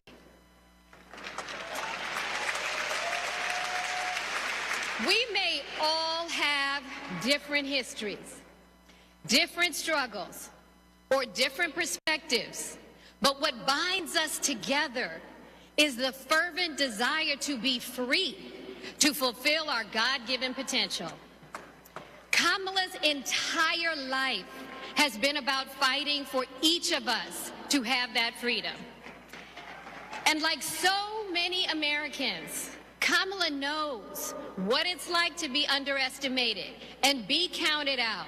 She knows what it's like to be the underdog and yet still beat the odds. And now, she has created so much electricity, so much optimism, so much joy throughout the nation, and it is why we need her leadership in this historic moment.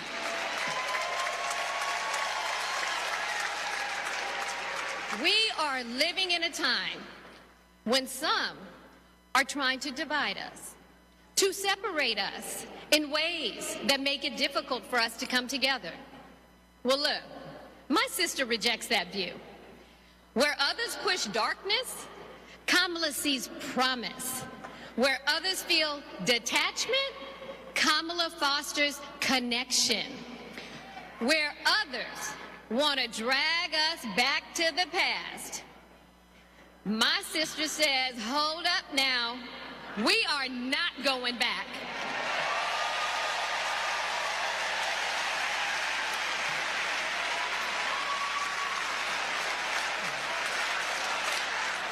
Because Kamala understands we have so much more in common than what separates us.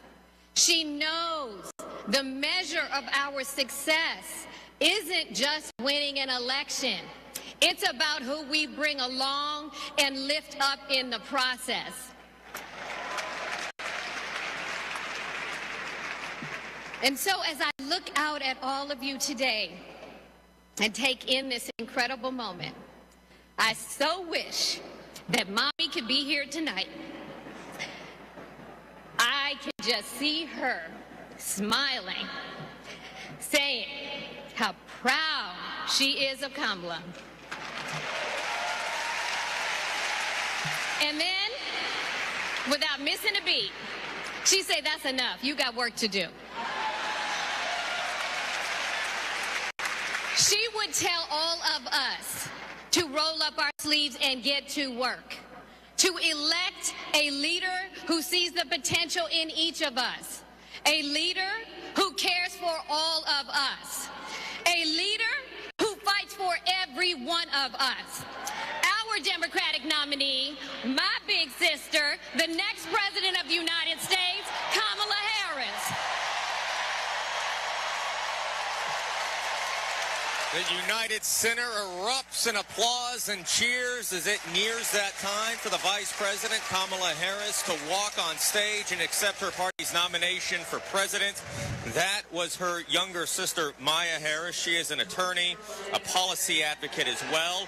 And now North Carolina's Democratic Governor, Roy Cooper, who is rumored to be on that short list of running mates, addresses the delegation on the fourth night of the Democratic National Convention. Hello, America. I'm Roy Cooper, the last guy standing between you and the moment we're all waiting for. So I'm going to get right to it. All week, you've heard stories about my friend Kamala. I want to take you behind the scenes of one of them. 2011 was a rough time for American homeowners. Hundreds of thousands were losing their homes to illegal foreclosure. I was Attorney General in North Carolina, while Kamala had just become California's. All the AGs were close to a settlement with the big banks, and it was a pretty good deal. Would have meant $4 billion for California families who'd been ripped off. I know that sounds like a lot, but Kamala said, hang on a minute. I've met these families. I know what they've been through, and they deserve more. She went toe-to-toe with some of the world's most powerful executives, and she refused to give in. Let me tell you, this was a huge risk, but she knew it was a risk worth taking. That's Kamala. And we all know what happened. The banks caved. That $4 billion for California families became $20 billion. That was the first time I witnessed Kamala in action. And what I saw was a leader who does exactly what she says she's going to do, who never will settle for less. America, we got a lot of big fights ahead of us, and we've got one hell of a fighter ready to take them on. I know that. I know that because I know her. And tonight, I want the American people to know, even if you don't agree with her on everything, Kamala Harris will fight for you to the very end. For families who need better health care or a safer place to live, Kamala will fight for you. For parents who want better schools for their kids, for Kamala will fight for you. For any one of our allies anywhere in the world wondering if America still has your back, remember this: Kamala will fight for you. And when she fights, we win. Kamala's ready. Kamala's ready. The question is, are we? Are we going to stand up and fight for Kamala like she'll stand up and fight for us? All right. If you're ready, my home state of North Carolina, stand up. Stand up, Pennsylvania. Stand up, Michigan. Stand up, Wisconsin. Stand up, Georgia. Stand up, Nevada. Stand up, Arizona. Stand up, America. Are we going to stand up? Are we going to fight? Are we going to vote? Are we going to win? You bet we are. Let's go get them. Governor Roy Cooper of North Carolina doing what an opening act is expected to do and getting the United Center at a fever pitch as we expect in a matter of moments. Vice President Kamala Harris to make her way onto the convention stage and accept her party's nomination for President of the United States on this fourth and final night of the Democratic National Convention. You are listening to Fox News radio coverage of Democracy 24. I am Jared Halpert, alongside Jessica Rosenthal and Fox News radio political analyst Josh Crossour. The biographical video is now playing. That is almost always the run-up to the candidate coming out to accept that nomination. What a huge moment that has been set here for the vice president. This is a chance for the vice president to introduce herself to the American public and frame this race as what we've heard from so many speakers throughout the week. She's trying to make this race one about the future versus the past. And she is talking about freedom, patriotism, warning about the Trump 2020 Project 2020. You know, it's 2025. It's not directly, but the conservative agenda.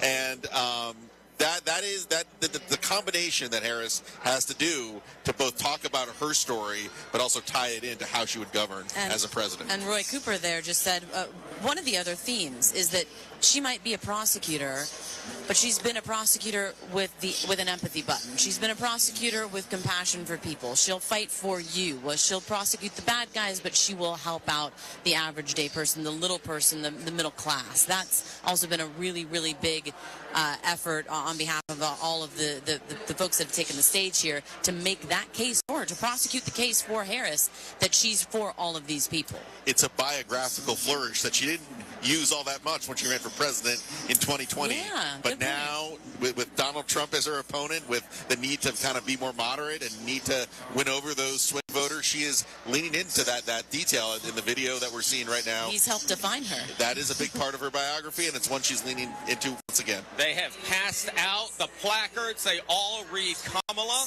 We are seeing some of those bracelets that delegates have been wearing throughout these 4 nights that light up in red, white, and blue. So many of the delegates here on the floor of the United Center are wearing white, the color of women's suffrage. That a key point as well in what Kamala Harris is about to achieve. One thing that's kind of remarkable, we've talked about how fast the change at the top of the ticket has taken place over the last few weeks, but the perception of Kamala Harris has changed in the last few months, where she was sort of tagged as someone who was not doing a great job as vice president. She couldn't communicate. She wasn't out there front and center for the Biden administration. And now she is sort of the star of this show in Chicago. It's been a dramatic change in the narrative about the vice president. And what's remarkable is how little she had to do for that change. It was almost as if, okay, we're passing the torch to you. We're putting your name at the top of the ticket. Your name is now on the storefront, and people just walked in the store. There was excitement. I mean, a lot of it has to do with more than just policy. It has to do with just the change. Generational change. Right. Has to do with the diversity that at the top of the ticket. It has to do with a lot of things that are not necessarily about the issues. But look, she's going to be, this is her big moment. She's not going to just be giving a rah-rah rally speech. This is a chance to introduce herself to the American people and really put in that really, really strong second chance at making a first impression. This is definitely the biggest political speech that Kamala Harris has made. We have talked a lot about her rise through the offices over the last 2 decades, starting as the district attorney in San Francisco, winning that attorney general's race in California, winning the Senate race in California, and spending the last nearly 4 years as the vice president of the United States. But to your point, Josh, just about 4.5 weeks ago, she was running for a second term in that number 2 job. She has been elevated in a remarkable pace to come out on this stage and accept her party's nomination, put this convention together with speed that we have not seen really ever. You get a lot of whiplash thinking about the last month or month and a half in politics and how quickly things have changed. Look, you talk about her electoral history, Jared, too. She has won a lot of races, but she has not been an imposing candidate. Didn't make it to Iowa in the 2020 presidential race, and almost lost the race for her first time as California Attorney General. So this is a big chance for her to make a big political statement. And the entire United Center rises to its feet, cheering as loudly as they have all week as Vice President Kamala Harris walks on stage. She is wearing all black, a contrast with the white that is being worn by so many of the delegates here at the United Center in Chicago. Kamala Harris walking back and forth across this stage, clapping, looking out at the thousands of delegates and Democratic supporters who have waited 4 long days and nights for this moment. The podium now rising from the convention floor. Harris approaches the microphone, a major smile on her face as she takes in this moment that was unthinkable just a few weeks ago.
So very much.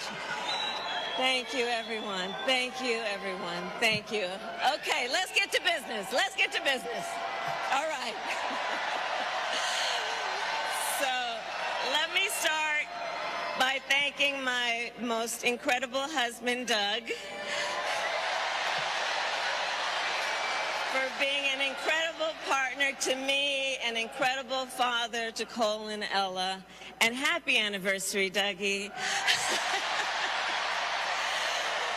I love you so very much. To our President Joe Biden.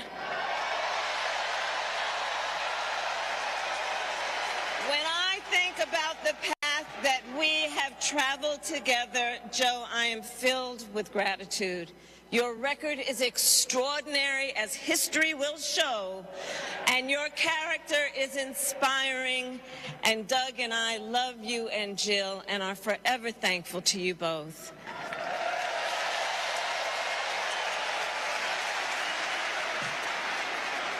And to Coach Tim Walz,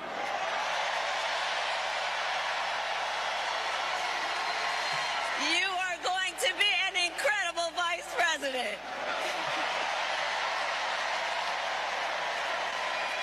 And to the delegates and everyone who has put your faith in our campaign, your support is humbling.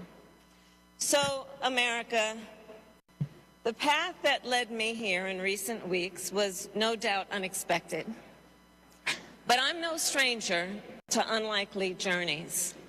So, my mother, our mother, Kamala Harris, had one of her own.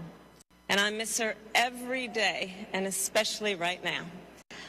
And I know she's looking down smiling. I know that. So my mother was 19 when she crossed the world alone, traveling from India to California with an unshakable dream to be the scientist who would cure breast cancer. When she finished school, she was supposed to return home to a traditional arranged marriage. But as fate would have it, she met my father, Donald Harris, a student from Jamaica. They fell in love and got married, and that act of self-determination made my sister Maya and me. Growing up, we moved a lot. I will always remember that big Mayflower truck packed with all our belongings, ready to go to Illinois, to Wisconsin, and wherever our parents' jobs took us. My early memories of our parents together are very joyful ones. A home filled with laughter and music, Aretha, Coltrane, and Miles. At the park, my mother would say, "Stay close." But my father would say, as he smiled, "Run, Kamala, run. Don't be afraid. Don't let anything stop you."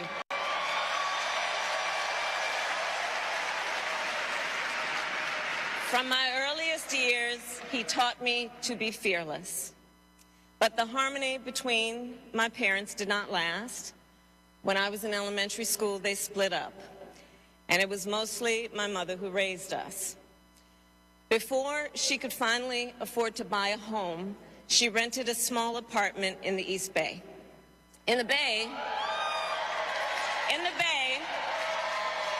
you either live in the hills or the flatlands. We lived in the flats. A beautiful working-class neighborhood of firefighters, nurses, and construction workers, all who tended their lawns with pride. My mother, she worked long hours, and like many working parents, she leaned on a trusted circle to help raise us. Mrs. Shelton, who ran the daycare below us and became a second mother. Uncle Sherman, Aunt Mary, Uncle Freddie, Auntie Chris. None of them family by blood, and all of them family by love.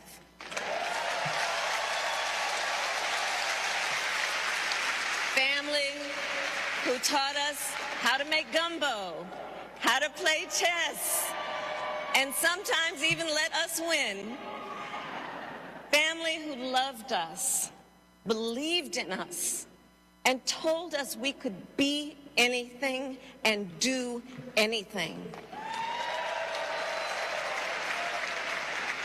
They instilled in us the values they personified: community, faith, and the importance of treating others as you would want to be treated, with kindness, respect, and compassion.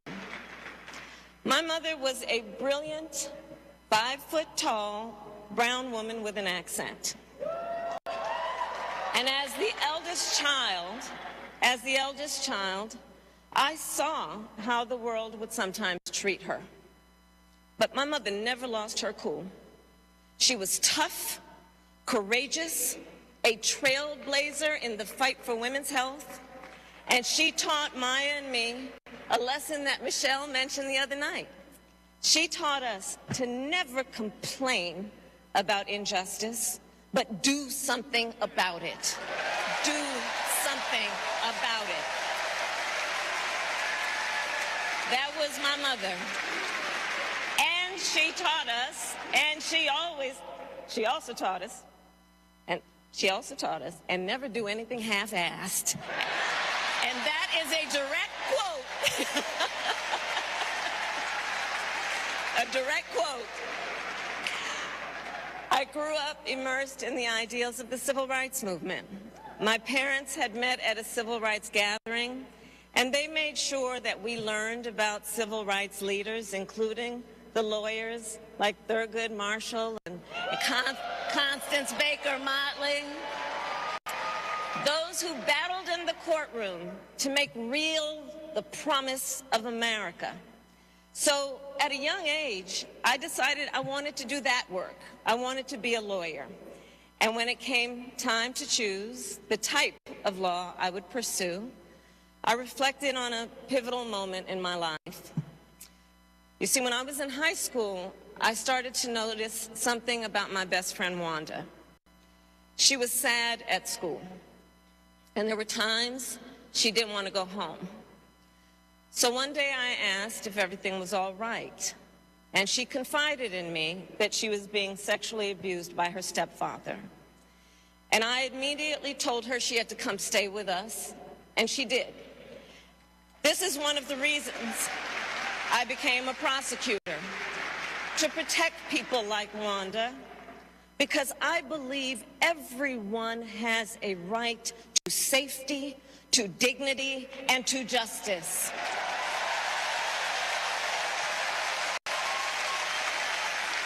As a prosecutor, when I had a case, I charged it not in the name of the victim, but in the name of the people.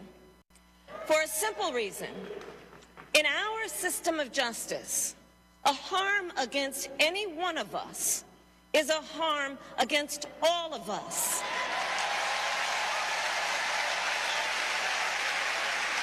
And I would often explain this to console survivors of crime, to remind them no one should be made to fight alone.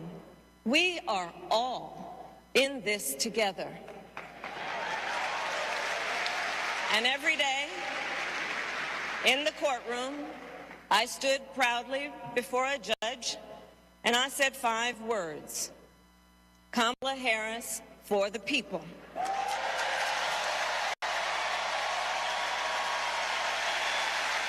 And to be clear, my entire career, I've only had one client, the people.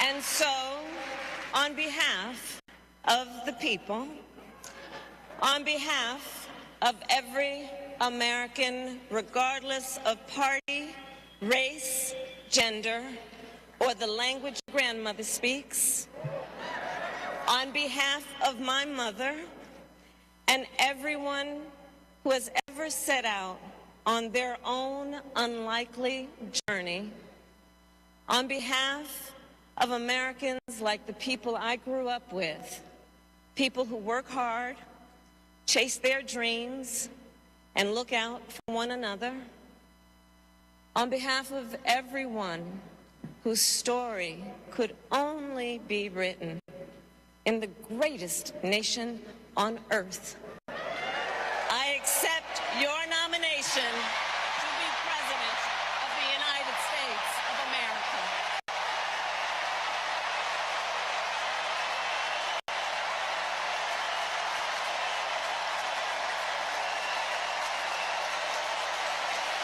And with this election,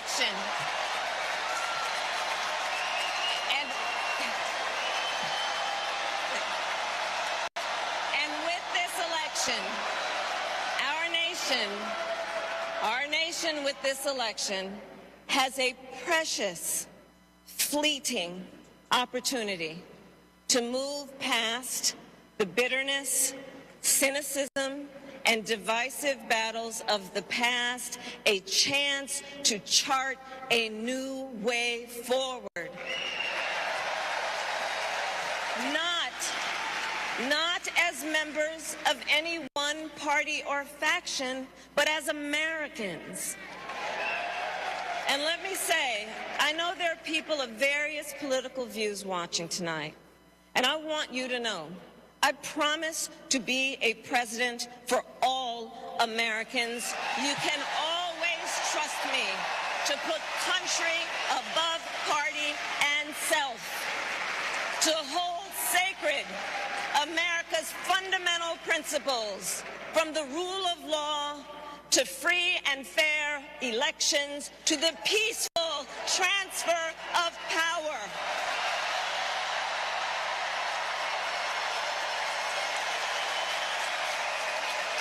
I will be a president who unites us around our highest aspirations, a president who leads and listens, who is realistic, practical, and has common sense, and always fights for the American people. From the courthouse to the White House, that has been my life's work. As a young courtroom prosecutor in Oakland, California, I stood up for women and children against predators who abuse them. As Attorney General of California, I took on the big banks, delivered $20 billion for middle-class families who faced foreclosure, and helped pass a homeowner Bill of Rights, one of the first of its kind in the nation. I stood up for veterans and students being scammed by big for-profit colleges, for workers who are being cheated out of their wages, the wages they were due, for seniors facing elder abuse.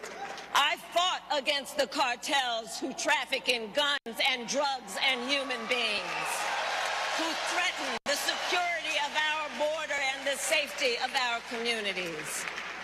And I will tell you, these fights were not easy. And neither were the elections that put me in those offices. We were underestimated at practically every turn. But we never gave up, because the future is always worth fighting for. And that's the fight we are in right now, a fight for America's future.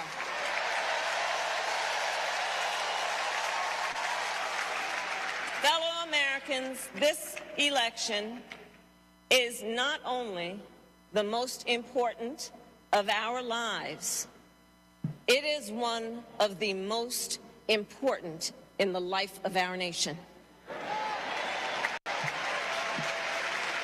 In many ways, Donald Trump is an unserious man. But the consequences of putting Donald Trump back in the White House are extremely serious. Consider not only the chaos and calamity when he was in office, but also the gravity of what has happened since he lost the last election. Donald Trump tried to throw away your votes.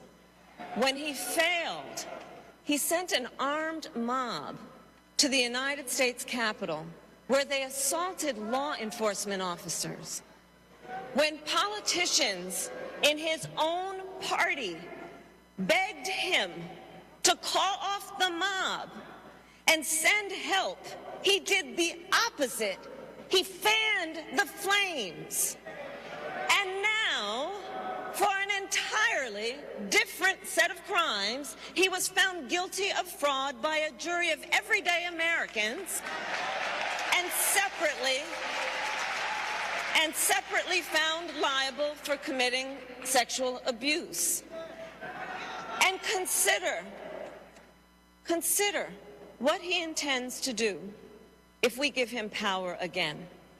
Consider his explicit intent to set free violent extremists who assaulted those law enforcement officers at the Capitol. His explicit intent to jail journalists, political opponents, and anyone he sees as the enemy. His explicit intent to deploy our active duty military against our own citizens. Consider the power he will have, especially after the United States Supreme Court just ruled that he would be immune from criminal prosecution. Just imagine imagine Donald Trump with no guardrails, and how he would use the immense powers of the presidency of the United States, not to improve your life, not to strengthen our national security, but to serve the only client he has ever had, himself.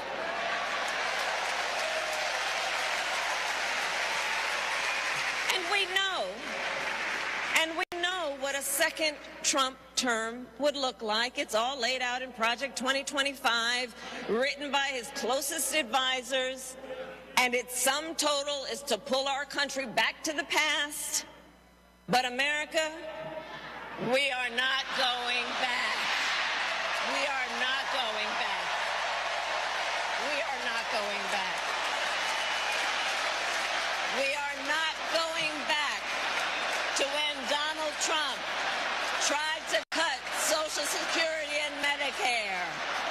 We are not going back to when he tried to get rid of the Affordable Care Act, when insurance companies could deny people with pre-existing conditions. We are not going to let him eliminate the Department of Education that funds our public schools. We are not going to let him end programs like Head Start that provide preschool and child care for our children. America, we are not going back.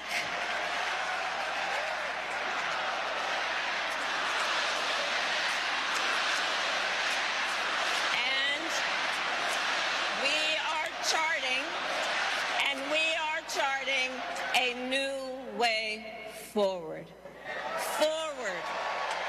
To a future with a strong and growing middle class, because we know a strong middle class has always been critical to America's success. And building that middle class will be a defining goal of my presidency.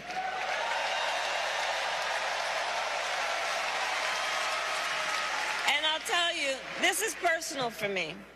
The middle class is where I come from. My mother kept a strict budget. We lived within our means, yet we wanted for little. And she expected us to make the most of the opportunities that were available to us and to be grateful for them. Because, as she taught us, opportunity is not available to everyone. That's why we will create what I call an opportunity economy where everyone has the chance to compete and a chance to succeed. Whether you live in a rural area, small town, or big city. And as president, I will bring together labor and workers and small business owners and entrepreneurs and American companies to create jobs, to grow our economy, and to lower the cost of everyday needs like health care and housing and groceries. We will provide access to capital for small business owners and entrepreneurs and founders.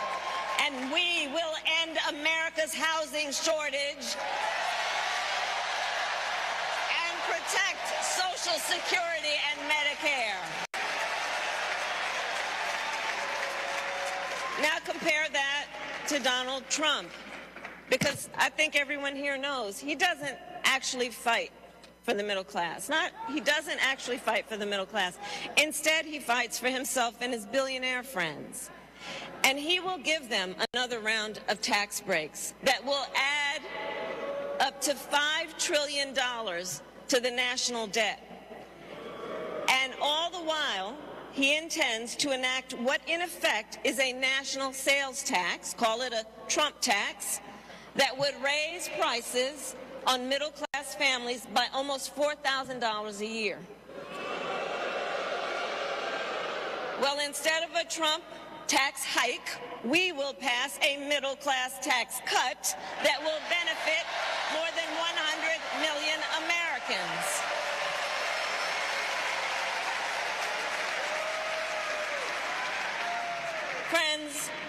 believe America cannot truly be prosperous unless Americans are fully able to make their own decisions about their own lives, especially on matters of heart and home. But tonight, in America, too many women are not able to make those decisions. And let's be clear about how we got here. Donald Trump handpicked members of the United States Supreme Court to take away reproductive freedom. And now he brags about it. In his words, quote, "I did it and I'm proud to have done it," end quote. Well, I'll tell you, over the past 2 years, I've traveled across our country, and women have told me their stories. Husbands and fathers have shared theirs. Stories of women miscarrying in a parking lot, developing sepsis, losing the ability to ever again have children, all because doctors are afraid they may go to jail for caring for their patients. Couples just trying to grow their family, cut off in the middle of IVF treatments. Children who have survived sexual assault, potentially being forced to carry a pregnancy to term. This is what's happening in our country because of Donald Trump. And understand, he is not done.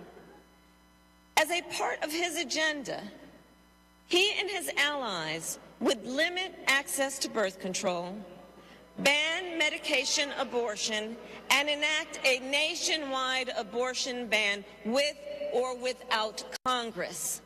And get this, he plans to create a national anti-abortion coordinator and force states to report on women's miscarriages and abortions. Simply put, they are out of their minds.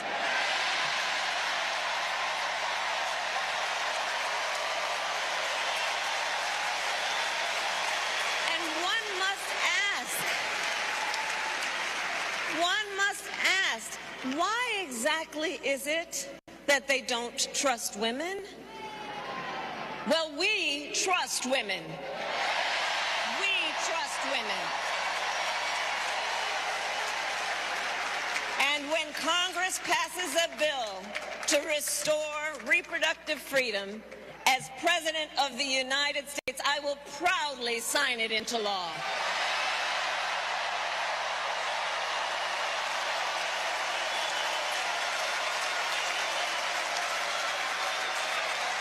In this election, many other fundamental freedoms are at stake.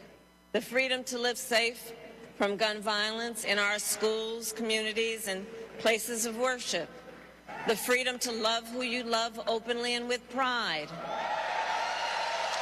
The freedom to breathe clean air and drink clean water and live free from the pollution that fuels the climate crisis. And the freedom that unlocks all the others, the freedom to vote. With this election, we finally have the opportunity to pass the John Lewis Voting Rights Act and the Freedom to Vote Act.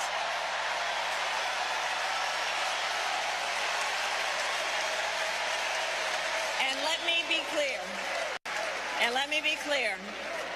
After decades in law enforcement, I know the importance of safety and security, especially at our border. Last year, Joe and I brought together Democrats and conservative Republicans to write the strongest border bill in decades. The Border Patrol endorsed it.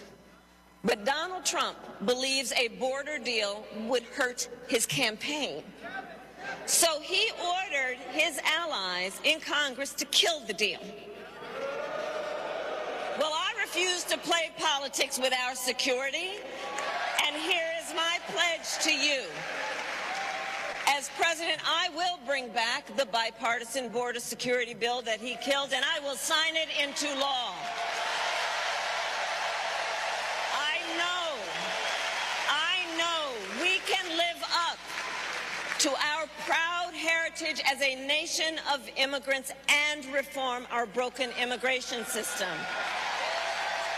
We can create an earned pathway to citizenship and secure our border.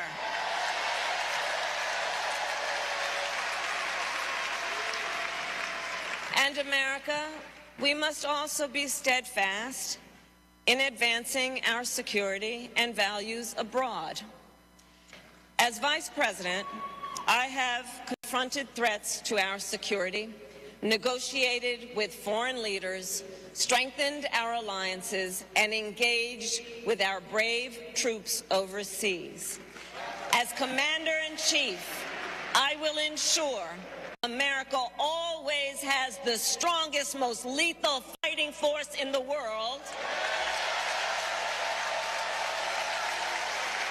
And I will fulfill our sacred obligation to care for our troops and their families, and I will always honor and never disparage their service and their sacrifice.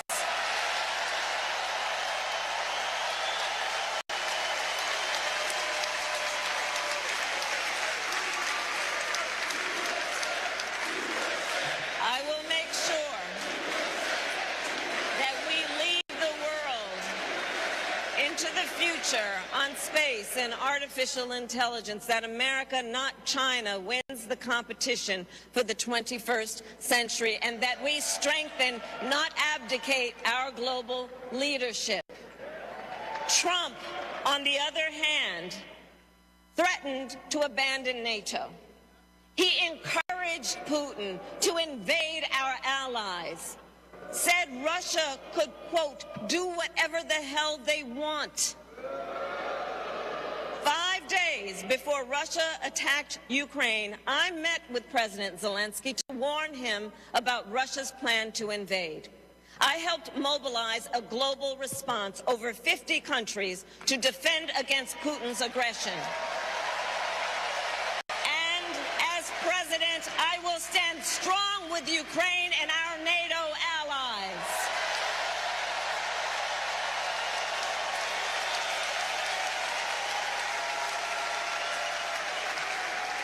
With respect to the war in Gaza, President Biden and I are working around the clock, because now is the time to get a hostage deal and a ceasefire deal done.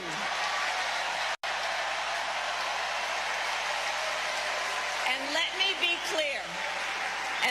be clear, I will always stand up for Israel's right to defend itself, and I will always ensure Israel has the ability to defend itself, because the people of Israel must never again face the horror that a terrorist organization called Hamas caused on October 7, including unspeakable sexual violence and the massacre of young people at a music festival. At the same time, what has happened in Gaza over the past 10 months is devastating. So many innocent lives lost. Desperate, hungry people fleeing for safety over and over again. The scale of suffering is heartbreaking. President Biden and I are working to end this war such that Israel is secure, the hostages are released, the suffering in Gaza ends, and the Palestinian people can realize their right to dignity, security, freedom, and self-determination.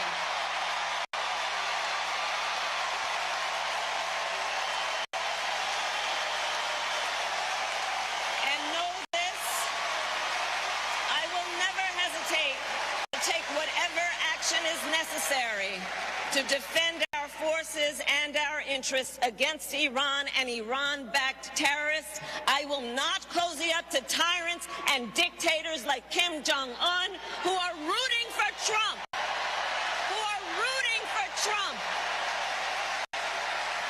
Because, you know, they know he is easy to manipulate with flattery and favors. They know Trump won't hold autocrats accountable because he wants to be an autocrat himself. And as president, I will never waver in defense of America's security and ideals, because in the enduring struggle between democracy and tyranny, I know where I stand and I know where the United States belongs.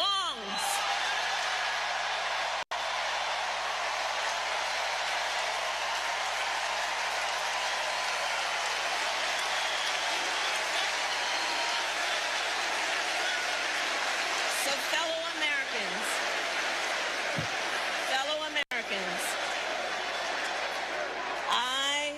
I love our country with all my heart.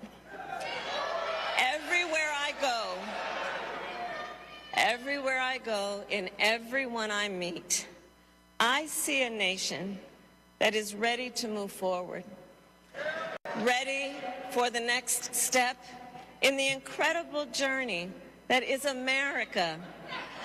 I see an America where we hold fast to the fearless belief that built our nation and inspired the world, that here in this country, anything is possible, that nothing is out of reach. An America where we care for one another, look out for one another, and recognize that we have so much more in common than what separates us. That none of us has to fail for all of us to succeed. And that in unity there is strength. You know, our opponents in this race are out there every day denigrating America, talking about how terrible everything is. Well, my mother had another lesson she used to teach. Never let anyone tell you who you are. You show them who you are. America, let us show each other and the world who we are and what we stand for. Freedom, opportunity, compassion, dignity, fairness, and endless possibilities.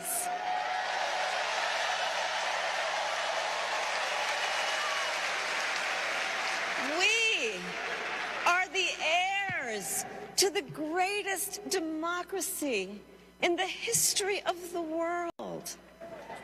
And on behalf of our children and our grandchildren and all those who sacrificed so dearly for our freedom and liberty, we must be worthy of this moment.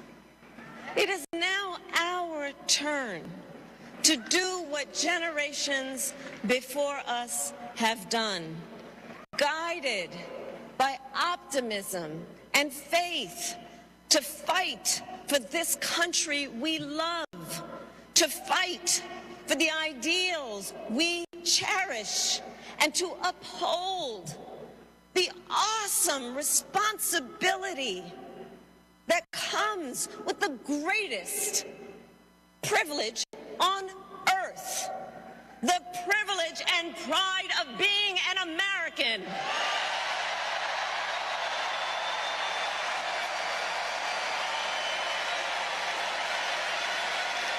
So let's get out there, let's fight for it, let's get out there, let's vote for it, and together let us Let's write the next great chapter in the most extraordinary story ever told. Thank you. God bless you, and may God bless the United States of America. Thank you all.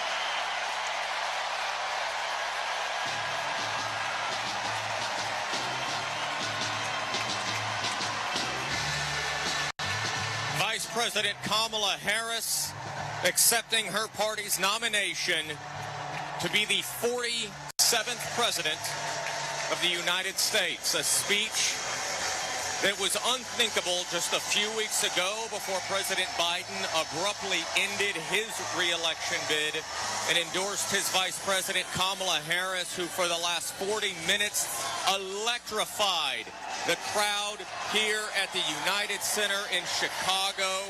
The second gentleman, Doug Emhoff, now greeting his wife on stage.